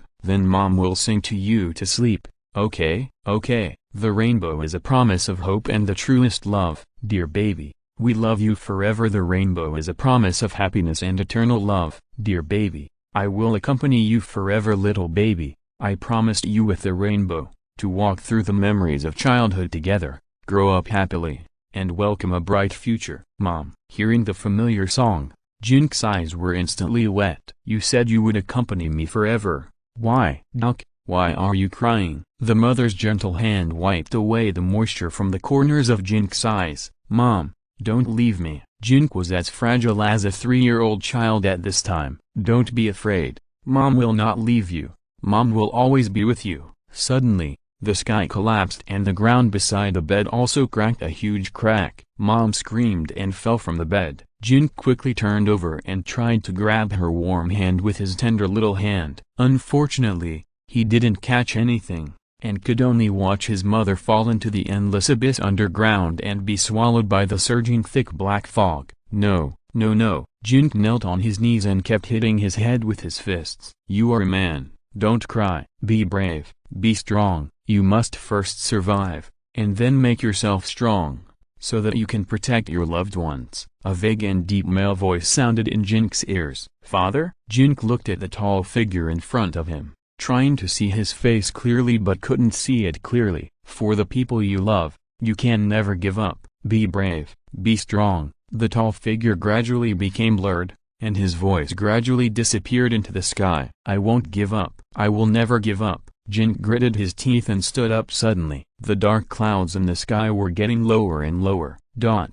Whelan Home Villa Community, Building 16, 2nd floor. It's already 6:10, and there is still no news? Zhu Shu asked. No. Chen Wei shook his head. Does that mean? Everyone looked at Chen Wei expectantly. I don't know, but as far as I know, at 6 o'clock, the power of darkness is still very weak, and it will not reach its peak until midnight, and it has only been 10 minutes. Chen Wei's expression was still solemn. It's a miracle that he can hold on for 10 minutes, right? Zhu Shu then asked Chen Wei. But the night is so long. Chen Wei sighed. The night is too long. The others also sighed. You can go back to your rooms, eat when it's time to eat, train when it's time to train, and I will inform you as soon as there is new news. Chen Wei stood up. Dad. With a burst of crisp laughter, Jin Ke saw a 3-year-old girl running on the grass in front of him. She turned back and called Jin Ke while running. Xue'er. Jin Ke vaguely saw Xue'er's shadow on the little girl's face, and the shadows of him and Luo Ye. Dad. Xue'er continued to run, and then threw herself into the arms of a woman sitting on the grass. It was Luo Ye. She had shed her childishness and was obviously a few years older than she was in middle school. The sky was suddenly overcast, and groups of black fog condensed in the air. The extremely hideous black fog gathered together, gathering more and more, and transformed into various terrifying insect shapes, rushing towards Luo Ye and Xue'er from all directions.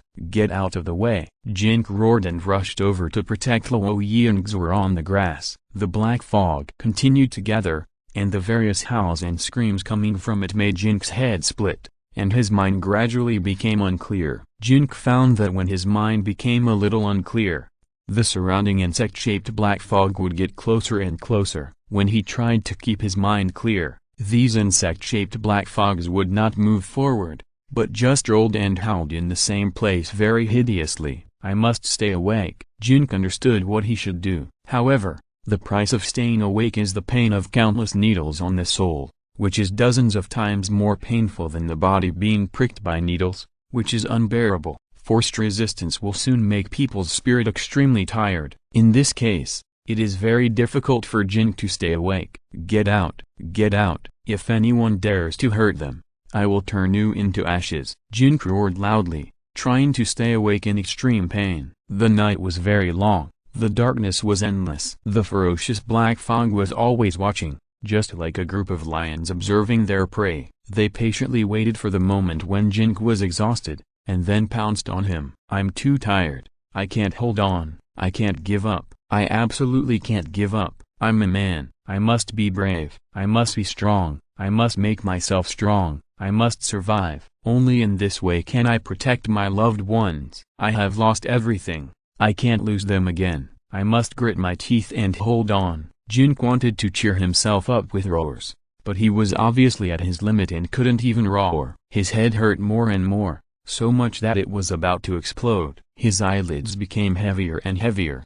and it was extremely difficult to keep them open. His breathing became weaker and weaker, and he even felt that his heartbeat was becoming slower and slower, and gradually tended to stop. The ferocious black fog was getting closer and closer, about to swallow everything. The dark sky is low, and the bright stars are following. Insects fly, who are you missing? Luo Ye hugged Xue'er and sang a nursery rhyme with Xue'er. In this sad and beautiful song, Jin tried to open his eyes and took big gulps to breathe with great difficulty. Get out of here! Jin finally roared, and at the same time, he suddenly felt a light in his soul, or a ball of light. Around this ball of light, another small ball of light lit up, and then another, and finally 7 small balls of light. If you're listening to this novel on a channel other than Fanfic World, it means they downloaded and uploaded it without effort. We cordially invite you to visit our channel, Mundo Fanfic Novelist. There you'll find the original version of this story and you can explore many other novels of various genres. We are waiting for you to immerse yourself in a world of incredible novels. Chapter 143,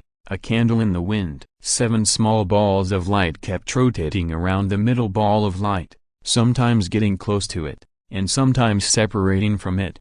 When they appeared, Jin suddenly felt the tingling pain and his head eased a little, allowing him to stay awake temporarily. With a moment of clarity of mind, the black fog within reach screamed and retreated half a meter as if it was burned by fire, and then continued to stare at Jin. The night was long, and no one knew when it would end. The ball of light was like a candle in the wind in the darkness of the night. With the repeated destruction of the dark power, the ball of light became dimmer and dimmer. The 7 small balls of light gathered tightly around the big ball of light, trying to support the last light. The black fog gathered again. The stars in the sky are crying, and the roses on the ground are withering. The cold wind blows, the cold wind blows. As long as you are with me the insects fly and the flowers sleep. Only pears are beautiful. I am not afraid of the dark, but I am afraid of heartbreak, no matter if I am tired or not, no matter east, west, south or north. Luo Ye and Xue'er singing is getting farther and farther away. The 7 small light balls merged with the big light ball, and then went out together. I tried my best, but I couldn't do it. Luo Ye, Xue'er, I want to protect you forever, but I broke my promise. Darkness, permanent darkness. The Blue Home community is divided into 2 areas, the outer area and the inner area. The outer area is dozens of single-family 4-story villas built exactly the same according to the standard. The inner area is backed by the mountain, and the numbers are after number 100. Each villa has a unique shape and an independent courtyard. Villa number 108 is located in the inner area of the Blue Home. On the wall pillar next to the courtyard gate of villa number 108, there is a sign of Luo's house. Late at night, Luo's house. Luo Ye had fallen asleep as usual and entered a deep sleep. After an unknown amount of time, she suddenly woke up. After waking up, Luo Ye found that she was not lying on the bed in her room,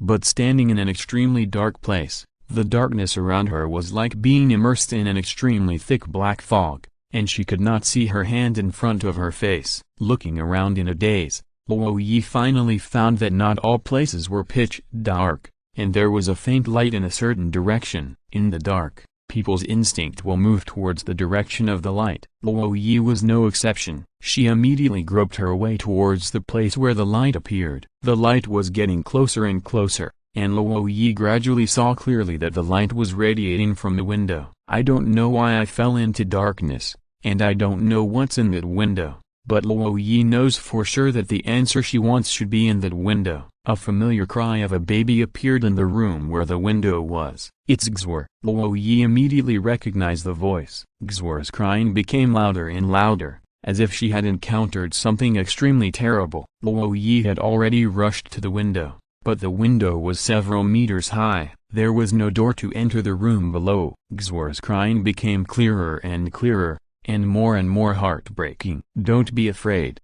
Xue'er, Mom is coming. Luo Ye didn't know where she got the strength and courage. She groped in the dark and climbed up to the windowsill on the second floor. Along the windowsill and various supports, through the window glass, Luo Ye could already see everything in the room. Luo Ye seemed to have seen everything in this room before. That's right, it was the room that Jin Ke took her into when she and Jin Ke met in her dream last time. Xue'er in the crib was crying heartbreakingly, but Jin Ke was lying straight on the bed without moving. Something must have happened, otherwise, Jin Ke would not have ignored Xue'er.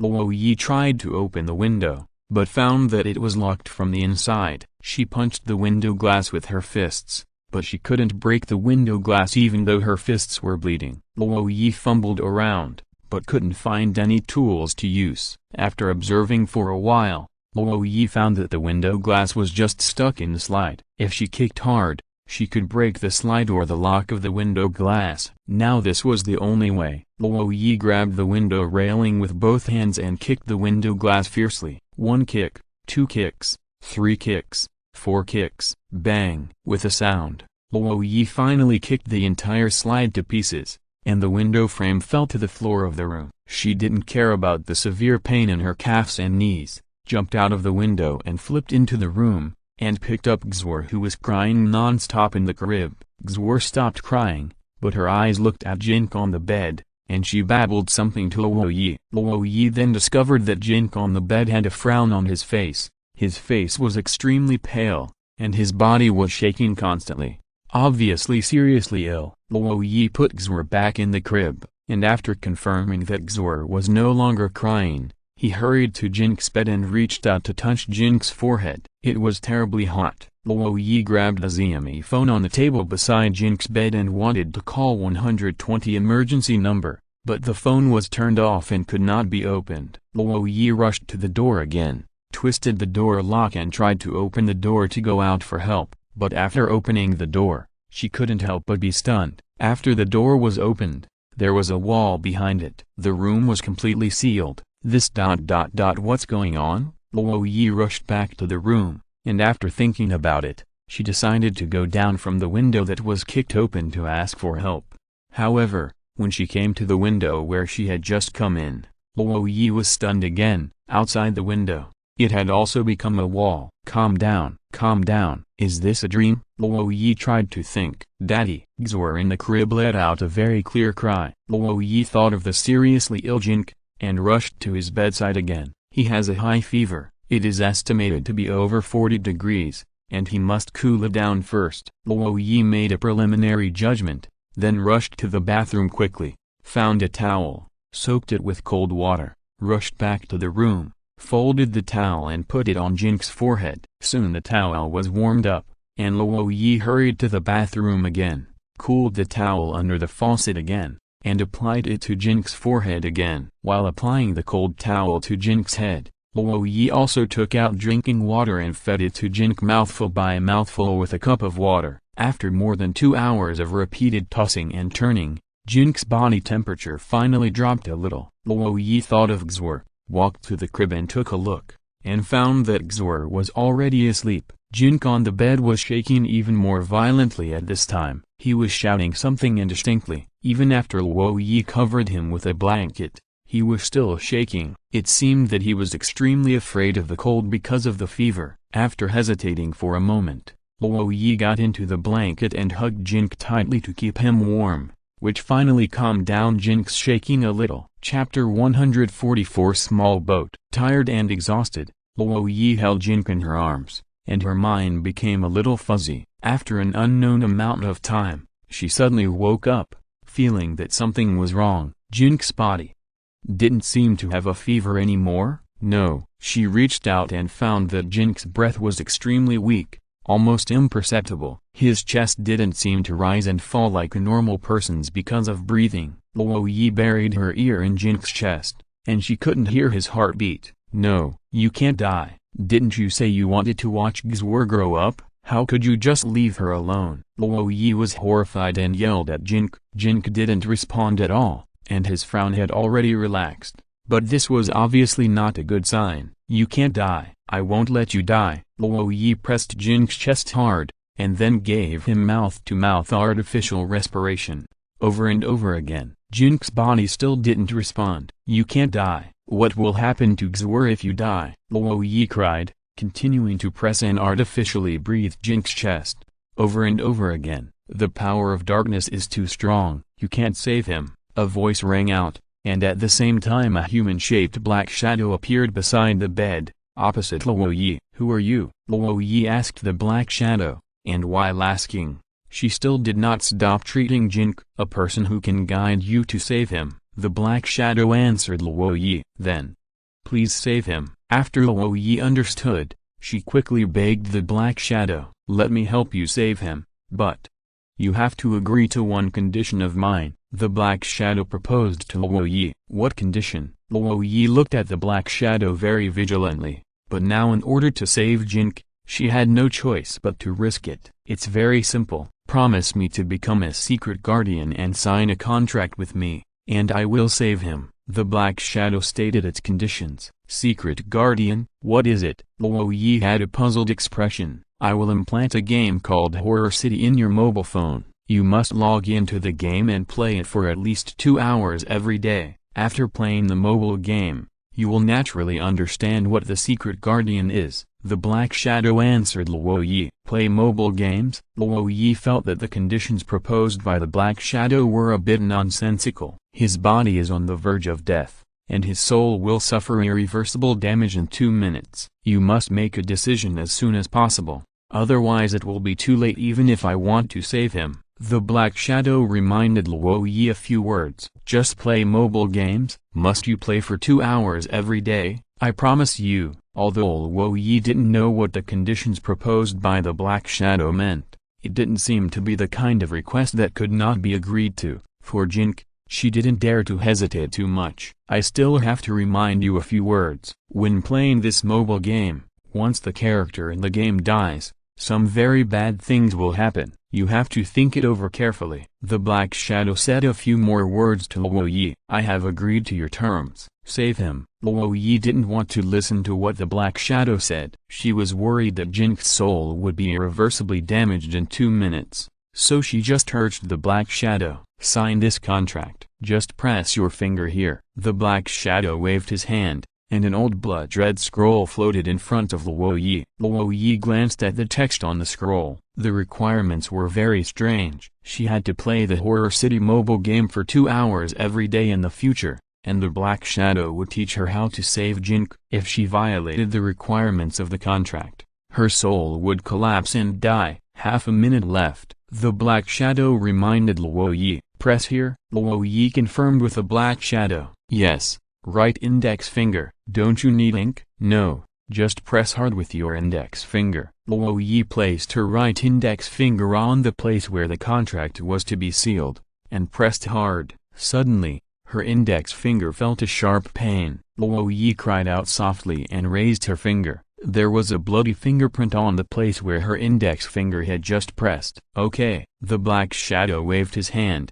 and the scroll flew up and turned into a ball of black mist and returned to its body. Then its body turned into a ball of black mist and enveloped Jin Ke. After a while, the ball of black mist entered Jin Ke's body. Is that it? You haven't taught me how to save him yet. Luo Ye didn't dare to completely believe everything the black shadow said. She didn't stop pressing Jin Ke's chest and giving him artificial respiration. Finally, a minute later, Jin Ke opened his eyes, panting like a drowning man who suddenly surfaced. Although his breathing and heartbeats were very weak, he had indeed recovered. Are you awake? Luo Ye reached out to wipe away the tears from the corners of his eyes and asked Jin Ke. Although Jin Ke's eyes were open, his eyes were empty and blank. He couldn't see Luo Ye in front of him at all. His brows were furrowed again, as if he had encountered a very difficult thing, or was fighting fiercely with something. The stars in the sky are crying, and the roses on the ground are withering. The cold wind blows, the cold wind blows. As long as you are with me, insects fly and flowers sleep, pairs after pairs are beautiful. I'm not afraid of the dark, I'm only afraid of heartbreak, no matter if I'm tired or not, no matter east, west, south or north. Luo Ye held Jin Ke's head and put it in her arms, gently rocking him, while singing the nursery rhyme she had just learned to sing to Xue'er. After the 7 small light balls and the light ball in the middle went out, the light ball in the middle suddenly flickered a few times and lit up again. The 7 small light balls were also lit up one by one, and they gathered tightly around the big light ball, as if they were hugging each other for warmth. Although it was weak and swayed like a candle in the wind, this light became more and more firm and tenacious in the thick darkness. A small boat drifted in the strong wind and huge waves, and it was likely to capsize at any time, but it never capsized. Instead, it gradually found the law of the wind and waves. Like a surfer in the waves, the boat kept adjusting its course and never let the surging waves swallow it. The wind and waves became more and more violent, and the boat became more and more skilled. It could always find a gap for survival in the extremely turbulent and roaring wind and waves. Each operation was more accurate than a clock. I don't know how long it took. The wall outside the window gradually faded. A ray of light came into the room from the open window. Jin Ke's empty eyes finally had a glimmer of spirit. He seemed to see Luo Ye holding him and singing nursery rhymes, but when Luo Ye wanted to say something to him, he and her arms and everything around him turned into a mass of black mist and dissipated in all directions. Chapter 145 Exchange Conditions. Horror City mobile game. There were all kinds of chaotic voices, including those of Liu Junming, Zhu Shu and others. He's still breathing. Old Zheng's rune array miniaturized energy shield worked. No way. So many people have failed in their research on miniaturized rune array energy shields to fight the darkness of the night. But Old Zheng succeeded. Old Zheng is so lucky. The top leaders of the base must have asked him for it again. This is not ordinary luck. There are tens of thousands of runes and almost infinite ways to arrange them. He used more than 100 of them to get it done. The probability of success is too low. It should have been made with reference to the base's mountain protection array. So many senior rune masters don't know how to refer to large arrays. Only he succeeded with reference. Shit luck. What else can I say? Jin Ke's character lay on the ground with a pale face, in a coma. The more than 100 rune metal blocks around his body had long been burned into metal slag, and Zheng Shidao's drawing had also turned to ashes. No one thought that Jin Ke survived on his own. Everyone attributed the credit to Zheng Shidao's small protective formation. Of course, this news quickly reached the ears of several senior leaders of the base. We can't let him in. Why can't he come in? Director Luo said at the meeting yesterday that as long as he survives the darkness of the night, all punishments will be waived. Zhu Shu's voice was very aggrieved. Anyway, the order I received is that he can't come in. Master Yao, come and judge. Didn't it say that as long as he survives the darkness of the night, all punishments will be waived? You should know this rule, right? Liu Junming's voice. Yes, it said so. I know. Yao Chengzu, the only mage in the base, was also present. But they won't let him in now. Liu Junming's voice. Master Yao, he stayed in the wild all night. Who knows if there will be any abnormalities in his body? What if he brings it back to the base? The security guard argued with Yao Chengzu. Let me check it out. If I find nothing wrong, then there is nothing wrong. Yao Chengzu answered the security guard, and then reached out to check several energy points on Jin Ke's body. Not knowing what he found, Yao Chengzu was startled and frowned slightly, and then he quickly concealed his surprise. The scene was temporarily quiet. No abnormality was found in his body, but he stayed in the wild for a whole night, and his soul was seriously damaged. We need to carry him back to the base and send him to the medical cabin for treatment. A few minutes later, Yao Chengzu stood up and said to the security guard that. The security guard was still hesitant and didn't want to do what Yao Chengzu said. How dare you? You dared to stop Master Yao. Do you know who has been protecting your safety in the past few years? Yu Junming shouted at the security guards in a pretentious manner. Liu Liang, the head of the security team, ran over and asked Luo Ye for instructions using a device similar to a walkie-talkie. Then he came over and bowed to Yao Chengzu to apologize, but said that in order to comply with the quarantine regulations of the base, Jin Ke must first be examined in the medical cabin outside the base to confirm that there is no abnormality in his body before he can be carried into the base.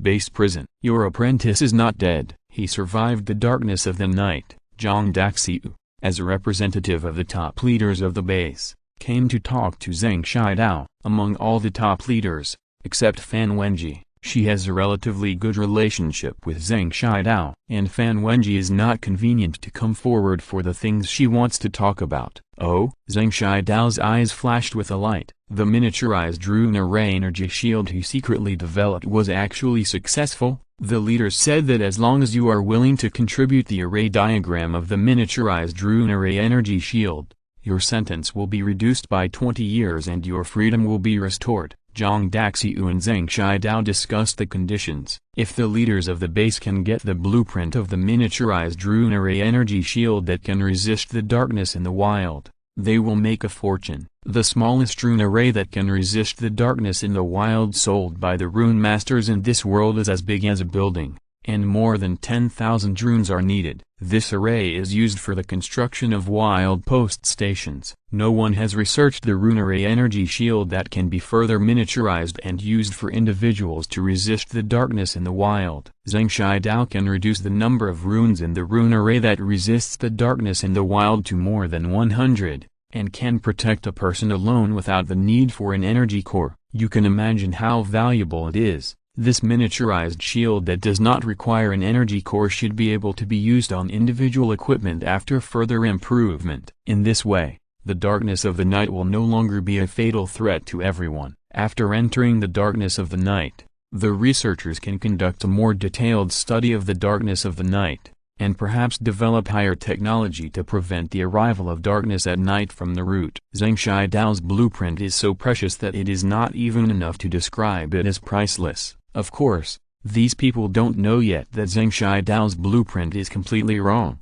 There are many reasons why Jin Ke was able to survive in the darkness of the wild. The array formed by these runes is only one of them, and they are not arranged in the order of the arrangement in Zhang Shidao's blueprint. Reduce the sentence by 20 years? I don't want it. Unless Luo Ye kneels down and kowtows to me in public for 100 times in front of everyone. Otherwise, don't even think about getting the blueprint from me. And don't expect to search for a backup of my blueprint, because this blueprint is only stored in my mind. Zhang Shidao thought about it and pointed at his head and sternly rejected Zhang Daxiu. Isn't this bad? Director Luo did this for the safety of the base. How can you let him kneel down and kowtow to commit suicide in public? If Director Luo dies, oh my, if Director Luo dies, Zhang Daxiu inspired Zhang Shidao. Yes, unless Luo Ye kneels down and kowtows to me in public for 100 times in front of everyone, and then commits suicide. Otherwise,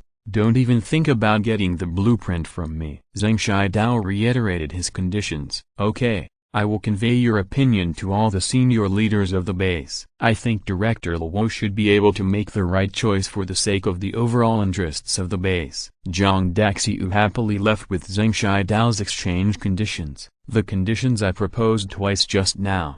Are they the same? Did I say that Luo Ye must die? Zhang Shidao looked at Zhang Daxiu's back and became a little confused. Well, Luo Ye must die, otherwise, he will harm me again in the future. Want to take my blueprints? Unless he dies. Zhang Shidao made his position clear. Chapter 146 The Struggle Before Death. High-level meeting. Let me kneel down and kowtow to him 100 times in public, and then commit suicide. Damn it, it's ridiculous. Luo Ye cursed when he heard the exchange conditions brought back by Zhang Daxiu. You asked me to negotiate, and now I have the results. As for how to deal with it, you, Director Fan, Make the decision. Don't some people always ask others to consider the overall situation? Why don't you care now? Zhang Daxiu looked at Luo Ye hatefully. Don't say it. This condition will definitely not work. Fan Wenji frowned. Leave it to me. I will talk to Zhang Shidao,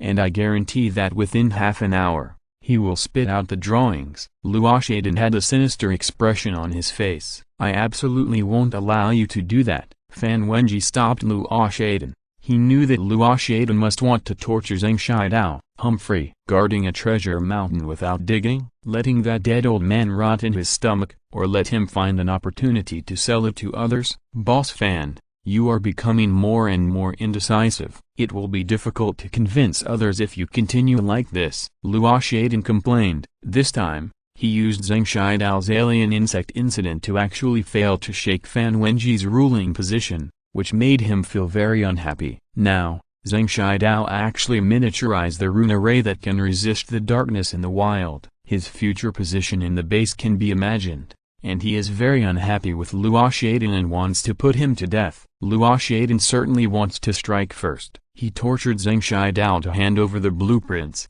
and then killed Zhang Shidao and said that he could not bear the punishment. I am considering the overall situation, Director Luo. Many of your ideas are very rational and your methods are also very tough. Maybe you are right in some things, but managing an entire base with thousands of people is not as simple as you think. Fan Wenji persuaded Luo Ye earnestly. Why don't we hold a high-level meeting and democratically decide on this matter to see if most people support me to find old man Zhang to dig out the blueprints, or support Director Fan's appeasement policy? Luo Ye proposed to Fan Wenji. There is no need to decide on this matter. I absolutely do not allow my employees to be tortured in my base. Fan Wenji sternly rejected Luo Ye. Since that's the case, I don't want to say anything more. Luo Ye looked disdainful. Sister Zhang, find someone to renovate the equipment department, set up a canteen and toilet inside, and let Zhang Shidao work in the equipment department while serving his sentence. In addition, arrange for someone to take care of his food and daily life. You are responsible for this matter, and no one is allowed to approach the equipment department without your permission. Fan Wenji gave Zhang Daxiu a few instructions. Manager Fan, don't worry, I won't let a certain ugly beast get close to Mr. Zhang. Zhang Daxiu didn't miss any opportunity to insult Luo Ye.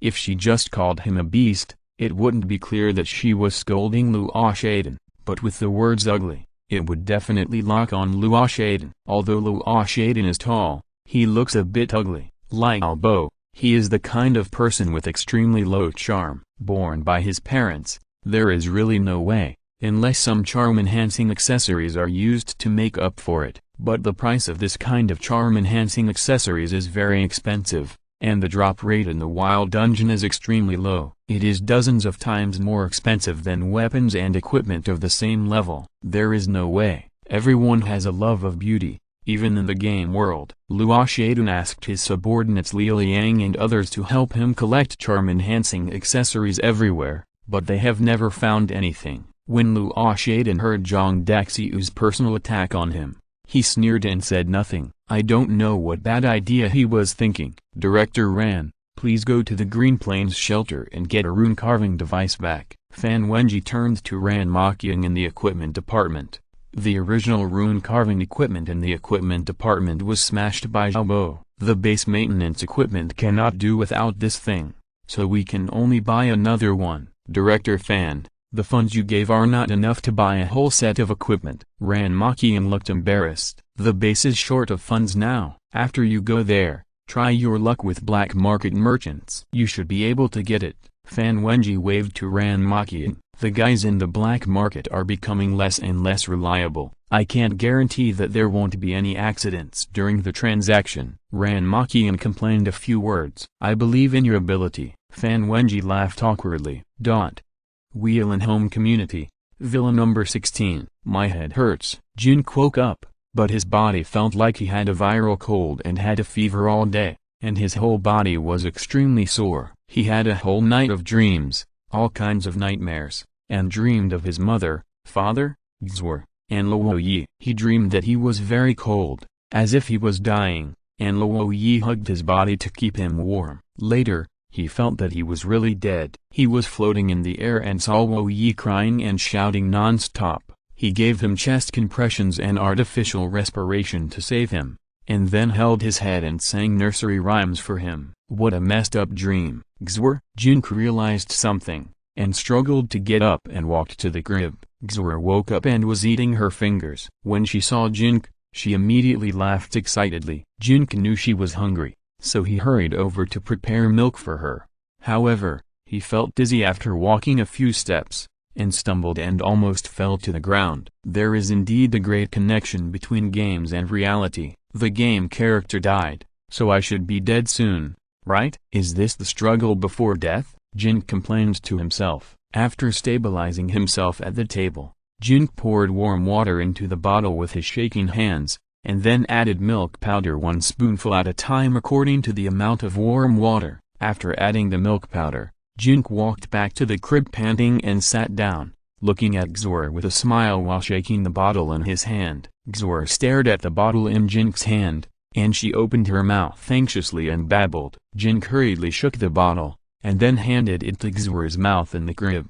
Xue'er bit the nipple impatiently and sucked it. Looking at Xue'er, who was drinking milk with big mouthfuls, Jin felt a little sad. Is this the last time to feed Xue'er? Soon Jin was secretly glad again. At least he would have a chance to feed Xue'er one more time before he died. By the way, why didn't Director Chen and the others force their way into the room? Could it be that his character is not dead? Oh, don't expect it. After feeding Xue'er and changing her diaper, Jin hurried back to the bedside, picked up his Xiaomi phone and looked at his character in the game. Last night, I was holding my phone at the bedside. I originally wanted to see what was in the darkness in the wild before my character died, but I didn't expect to fall asleep. After staying in the darkness in the wild for a whole night, the character must be dead, right? Chapter 147. This revenge must be taken. The phone screen was completely dark. Sure enough, he's dead. I didn't exit the game last night,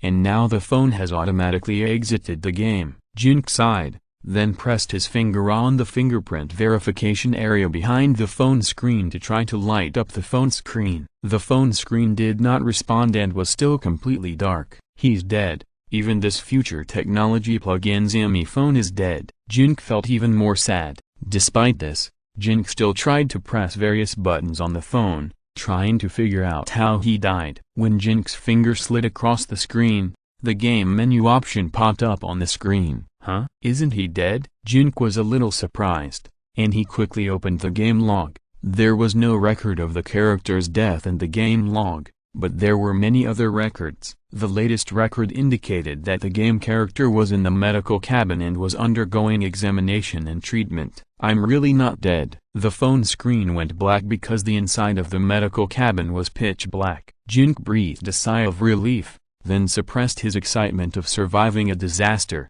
adjusted the game log to the time before he fell asleep last night, and studied it carefully one by one. Warning, warning, Super SSS level danger sensing. Information storm fragments are coming.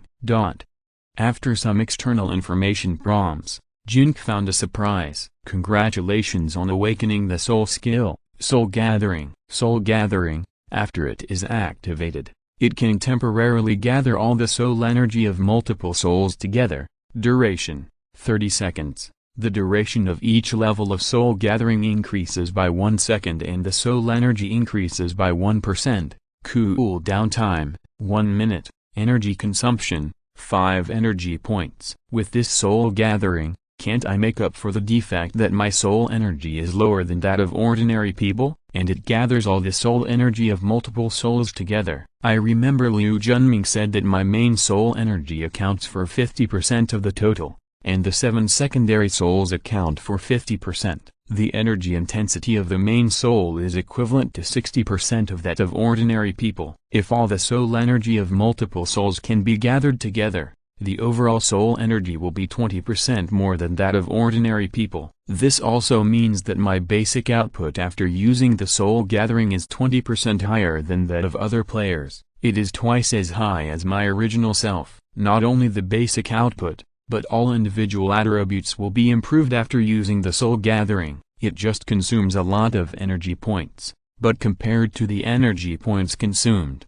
The double damage output is very impressive. The peak damage reaches 390 points, and the death cut has a bleeding effect of 390. A big blood cow with more than 700 horsepower can be dealt with in one move. Soon, Jin Ke found another surprise in the log, a long row of basic attribute improvement prompts. His willpower increased from 12.57 to 27.69. 27.69.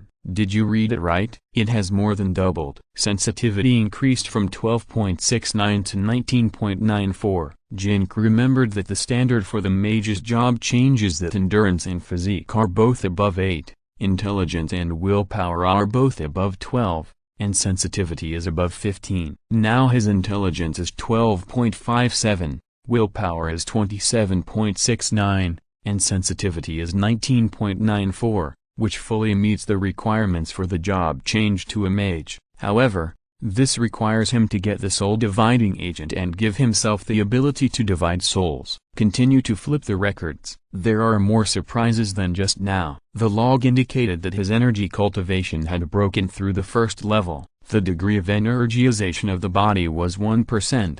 And the overall energy intensity of the soul increased by 20%. Old man Zheng seemed to have said that he had been practicing energy for decades, and he always felt that he had faintly touched the edge of the first level, but he could never break through. Unexpectedly, Jin Ke stayed in the darkness of the wild for a night, and he actually broke through the first level without knowing it. Tens of millions of volts and hundreds of millions of volts of high voltage supplied a small light bulb. And the small light bulb not only did not explode, but the light it emitted became more dazzling and bright. I don't know what the degree of energization of the body is 1%, but the overall energy intensity of the soul increased by 20%. Jin Ke knows what it means. His basic damage is 60% of that of ordinary players. After using the soul gathering technique, the basic damage can reach 120% of that of ordinary players. The energy cultivation broke through the first level, and the soul energy intensity increased by 20%, which means that his basic damage reached about 144% of that of ordinary players when using the soul gathering technique. One of the most obvious changes is that the upper limit of Jin Ke's energy storage points has increased significantly. The original basic capacity of 125 points has now expanded to about 600. After carefully studying the system description, Jin Ke roughly calculated that the basic intelligence of 12.57 points determines the upper limit of his energy storage points, and the basic attribute induction of 10 points has a bonus coefficient of 1 to the energy upper limit, 20 points has a bonus coefficient of 2, 40 points has a bonus coefficient of 3, and 80 points has a bonus coefficient of 4. The basic induction of 19.94 doubled his energy storage limit, and the first level of energy cultivation doubled his energy storage limit again. The increase in soul strength by 20% increased the energy point limit by 20%, and finally reached a storage limit of 600 points. The darkness last night did not kill him, but baptized him, allowing him to be reborn, and his energy cultivation reached the first level, and many basic attributes of his body were greatly improved. Otherwise, go to the darkness in the wild more often in the future. Maybe he can continue to break through the second, third, and fourth levels of energy, which will improve his strength even more. You are absolutely not allowed to enter the darkness of the wild again. Absolutely not allowed. Not allowed. Absolutely not allowed. Otherwise you will die. You will die. The plugin on the mobile phone screen suddenly started up, and several lines of prompts popped up. Jin Ke was stunned when he saw the prompts on the mobile phone screen. He just thought about wandering in the darkness of the wild and getting more benefits, but he received these lines of prompts. Did this mobile phone plugin guess what he was thinking? Isn't this too outrageous? Jin Ke looked around and felt a chill on his back. Is this plugin in the phone actually not a plugin? Is it a person, or artificial intelligence? And it is an artificial intelligence that can read minds? Well, if you don't want to go, then don't go. What's the big deal? Is there any need to panic? Jin complained a few words. The plugin didn't respond. Ignore the plugin for now and continue to study the log. The overall soul energy intensity increased by 20%, which is the most direct improvement to strength. The previously calculated maximum output increased from 390 to about 470. Killing the sea-level assassin Luo Ye should be enough, right? This time he was sentenced to the death penalty in the darkness of the wild as a scapegoat, and almost died in the darkness of the wild, all thanks to Luo Ye. This revenge must be avenged. If he doesn't kill Luo Ye, Jin can also imagine that Luo Ye will definitely worry about his revenge if he is still alive, and regard him as a thorn in his eyes and flesh, and think of various ways to remove him. Luo Ye is in a high position in the base, and it is easy for him to arrange someone to secretly murder Jin Ke. If Jin Ke wants to survive, he can't just deal with it passively, but must take the initiative. Jin Ke is not an impulsive person. In order to kill Luo Ye for revenge, he must first figure out the will of the studio, the will of the base, and the true strength of Luo Ye himself. After weighing all the pros and cons, he would decide the time and place to kill Luo Ye, and make a detailed plan to ensure that there would be no mistakes before taking action. Chapter 148 Immersive Experience. The graduation standard for new students in the base is to successfully change jobs, and then the sum of the 10 stats, that is, the sum of various basic attributes such as strength and endurance, reaches 120. Jin Ke's original 10 stats were not too high. Although he had successfully changed jobs to an assassin, his 10 stats were still less than 120 before last night. After surviving the darkness in the wild by chance, his 10 stats finally exceeded 130, which was officially out of the category of new students. All he needed to do was to go to the evaluation department for a comprehensive evaluation, and then he could get the base's E-level employee ID card. Most areas of the base are open to everyone, but there are also some areas that require certain permissions to enter. The higher the permissions, the more areas you can enter. Some core areas can only be entered with an S-level ID card. Jin Ke remembered that when he was wandering around the base before, he found that there were several places that required an E-level ID card to enter. One is the base exchange office, where you can use contribution points to exchange for various props. The other is the base teleportation point. After purchasing tickets with contribution points, you can teleport to some dungeon suitable for players at all stages to hunt wild monsters and earn energy points. In addition, the ranking center for participating in the ranking competition also requires at least an E-level identity card. Jin Ke is now in urgent need of further improving his strength in order to better protect himself. He decided to apply for an E-level employee identity card after his character came out of the medical cabin, and go to those places to find ways to continue to improve his strength and firmly grasp his own destiny. After his eyes returned to the mobile phone screen again, Jin Ke was quickly attracted by a new option. The game has an extended function menu. Clicking on the extended function menu, there is an option for a game cabin. Game cabin? What does it mean? Jin Ke said subconsciously and stretched out his finger to click on it. There are options such as game cabin materialization,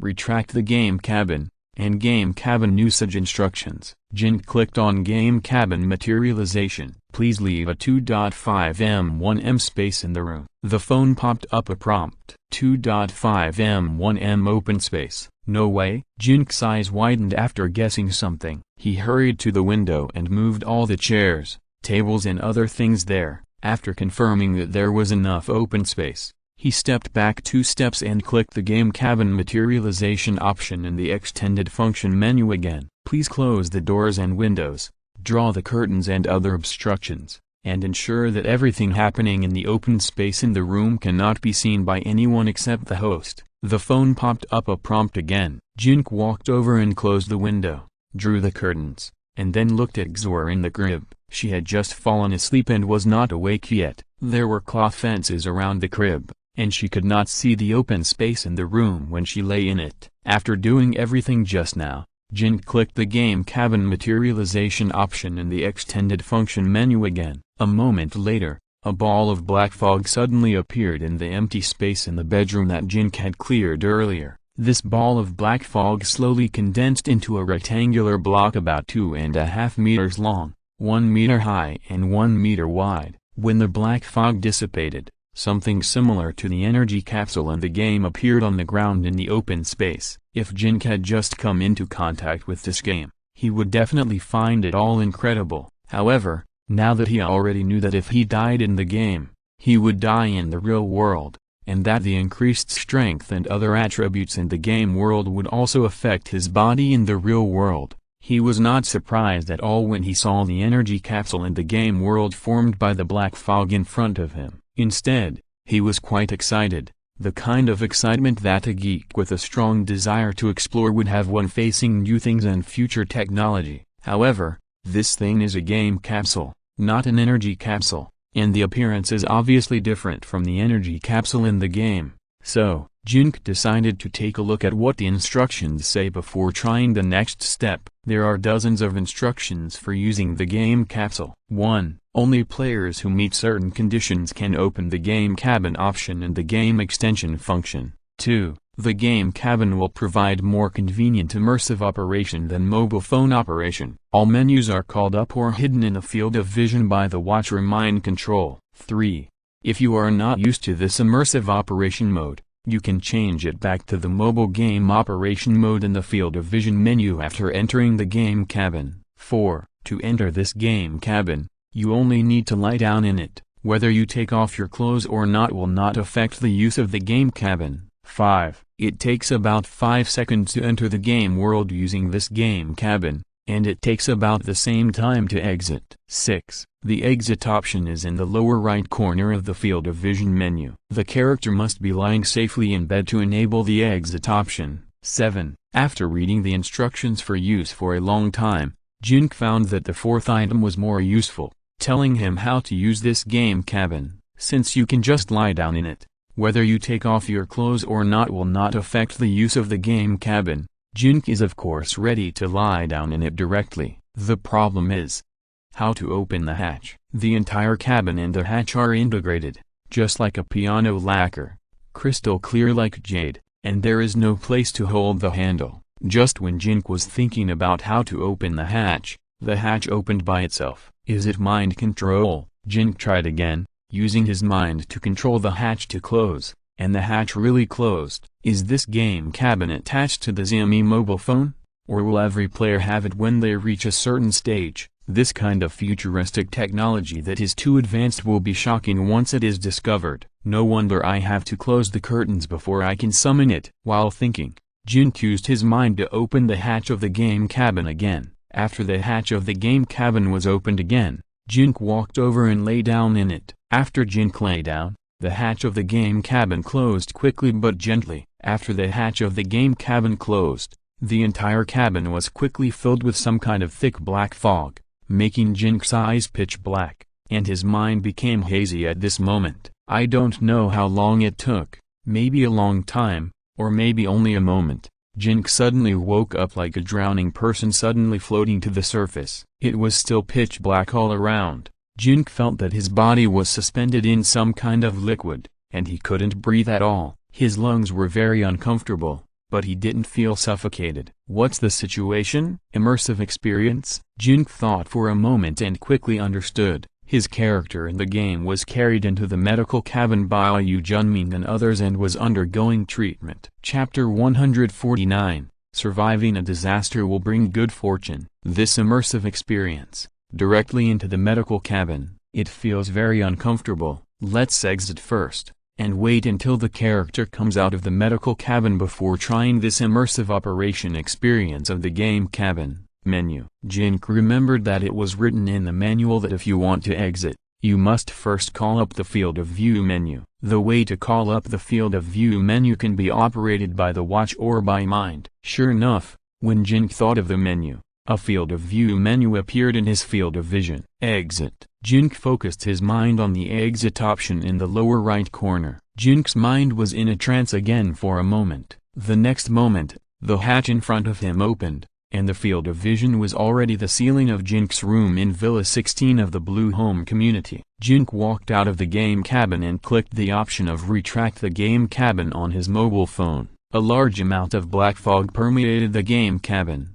After the black fog enveloped the entire game cabin, It quickly condensed into a ball and completely disappeared from the air. Future technology is really awesome. Behind all this, it's getting more and more interesting. The feeling of entering the game is very real, so real that it should be no different from the real world. I can feel everything with my body. It's a pity that the character is currently lying in the medical cabin and can't walk around. I wonder what it feels like to walk around after coming out of the medical cabin. For example, if you really eat the food in the base cafeteria, will it feel disgusting? Everything will be decided after the character comes out of the medical cabin. When they went down to the first floor and walked into the restaurant to prepare for breakfast, everyone in the villa looked at Jin Ke together, with different expressions. Morning. Jin Ke smiled and greeted everyone. Morning. Everyone also smiled at Jin Ke. You are so lucky. Zushu stood up and walked over to punch Jin Ke in the chest. It's good to be alive. We don't have to worry about Xue'er anymore. Baking said. I knew it would be alright. Who is Jin Ke? Jin Ke stabbed the king of Qin, with 2 hairy legs on his shoulders. Shady started to recite rap. You have the ability to recite the following sentences in one breath. Zushu had a malicious look on his face. I won't recite it. Shady decisively admitted his defeat in front of Liu Zioxi and other girls. Your master is so awesome. He actually made a rune array that can resist the darkness in the wild. Yu Gang also came over and patted Jin Ke on the shoulder. The equipment department is awesome. By the way, ask your master if he is still recruiting. Can you hire a female employee? Men and women work together, and the work is not tiring. Liu Zu joked with Jin Ke. Okay, I'll ask. Jin Ke smiled, then took the plate and went to get the food. I'm so glad you're okay. Have you fed Xue'er? I didn't dare to disturb you this morning. Liu Zioxi congratulated Jin Ke. Hello. She may not have slept well last night, and fell asleep again after feeding. Okay, let me know when she wakes up, and I'll help you take care of her. You should be very busy today. Liu Zioxi proposed to Jin Ke. Not yet. I guess I'll be busy in a few hours, and I'll bother you then. Jin Ke thanked Liu Zioxi. No trouble. I wish I could be with her every day. Liu Zioxi laughed. Shady, didn't you say you were going to break a plate yesterday? Forgot. Liu Zu started to pick a fight. Is there such a thing? Shady pretended to be confused. I remember this, too. Zushu's gloating expression. You are allowed to break one, just this once. Liu Zioxi said to Shady very seriously. Great. Shady walked over and picked up a dinner plate. Classmate Jin Ke survived a disaster and will have good fortune in the future. Fire a salute to celebrate. Shady threw the dinner plate to the ground with a bang, and then everyone applauded together. Thank you. Thank you. Jin Ke felt very warm in his heart. The fine is 10 times. I have already written it down for you, and it will be deducted from your salary. Liu Zioxi said to Shady very seriously. No way. Didn't you say just now that I can break one? And you said it's just this time. Shady was very hurt. Yes, but I didn't say I won't let you pay. Just this time you only have to pay 10 times. Next time you have to pay 20 times. Liu Zioxi replied to Shady. Oh my god. Shady looked extremely sad and angry. Everyone laughed together. Just now you read the rap Jin Ke assassinated the king of Qin. What are the last few sentences of carrying on the shoulder? After you finish reading it, I won't let you pay for the plate money. Liu Zioxi looked very curious. She just heard the conversation between Zushu and Shady, and didn't understand why they had that expression. Yes, read it quickly. Zushu looked mischievous. Don't regret it after I finish reading it. Shady looked at Liu Zioxi. Why regret it? Liu Zioxi felt even more puzzled. So lively. Instructor Chen Wei just came to the restaurant. Good morning, Director Chen. Everyone greeted Chen Wei, and Shady quickly fled back to the dining table. Jin Ke walked over to get the cleaning tools and cleaned up the broken pieces of the dinner plate on the ground. Don't worry about it. There will be hourly workers to pick it up. Liu Zioxi whispered to Jin Ke. It's just a matter of convenience. Jin Ke looked indifferent. After cleaning up the broken pieces of the dinner plate, Jin Ke took the dinner plate full of food and went to the dining table to sit down. Chen Wei also took the food and sat down next to Jin Ke with a plate. Zushu, Liu Zu, Ni Yu, Yu Gang, Luo Zhang Chun, Baking, Kinheiji and others all gathered around with their dinner plates. No one spoke for the time being, and the restaurant became quiet. I heard that you survived the night and came back alive this morning. Chen Wei chatted with Jin Ke while eating. He is not dead yet, in a coma, lying in the medical cabin and has not come out yet. Jin Ke answered Chen Wei. Congratulations. Otherwise, by the way, last night your character was trapped in the darkness in the wild. What did you see and hear on your phone screen? Chen Wei continued to ask Jin Ke. He only said half of the previous sentence. He originally wanted to say that if Jin Ke died,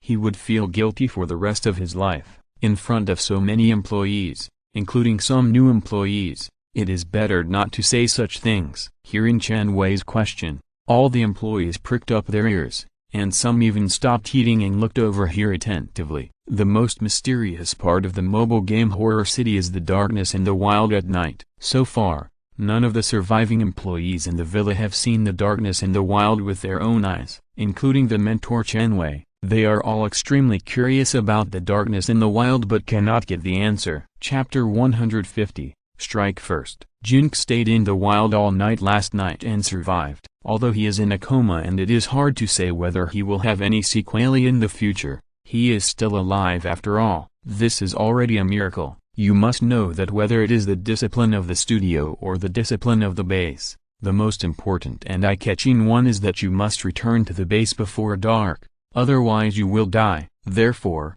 the employees are very curious about what Jin Ke experienced and saw last night. I fell asleep as soon as it got dark in the game. Jin Ke looked annoyed. What? Everyone was surprised to hear Jin Ke's answer. How big is your heart to be able to sleep at this time? I didn't know what happened at the time. After the night fell in the game, the screen of the phone was completely black. I was awake at first, but I fell asleep inexplicably at that moment. I had a lot of nightmares that I couldn't remember the content of. When I woke up, it was already daybreak. I originally thought that the character was dead and I would resign to Director Chen, but I didn't expect that the character was still hanging on to his breath. It seems that I can stay here for a while longer. Jin Ke told the story and then made a few jokes. He remembered the contents of the dream very clearly, but he didn't want to mention it to anyone, and there was no need to mention it. Oh, that's it. After listening to Jin Ke's story, Chen Wei seemed to want to ask something but held back. Director Chen,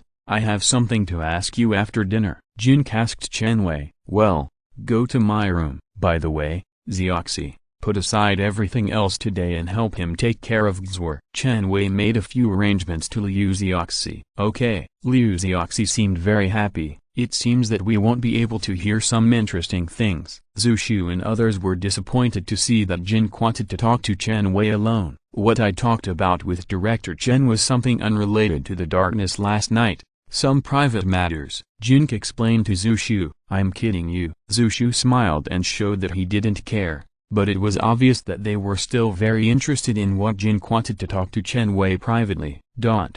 Villa, 2nd floor, tutor's room reception hall. What do you want to ask me? Chen Wei brewed 2 cups of tea and handed one to Jin Ke. Thank you, Director Chen. Jin Ke took the teacup.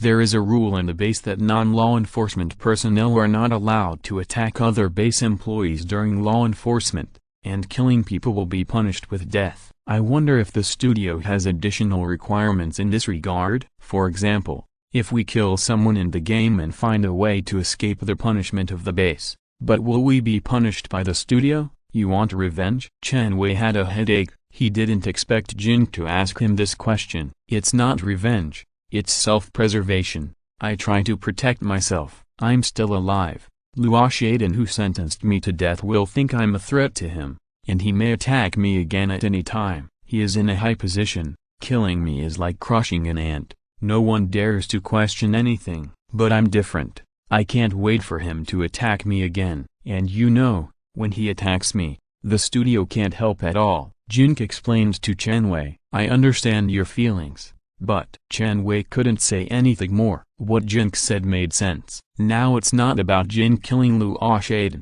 but with Luo Ye's character, he will definitely not let Jin go easily in the future, and he may attack Jin again at any time. In this case, if it were him, Chen Wei would also take the initiative to seek opportunities to protect himself. In troubled times, being remembered by someone, and by a ferocious crocodile. How can you protect yourself? There is only one way: strike first. I just want to ask if Luo Ye wants to deal with me again and I am forced to kill him in self-defense. Will the studio impose additional penalties in this regard? Seeing that Chen Wei did not say anything for a long time, Jin Ke asked the previous question again in a simplified way. Wait a moment. Chen Wei thought about it and sent an email on his mobile phone. The content of the email: if a studio employee is persecuted and hunted by a leader in the base and his life is threatened, can he exercise the right of self-defense? If he successfully kills the other party and avoids the punishment of the base,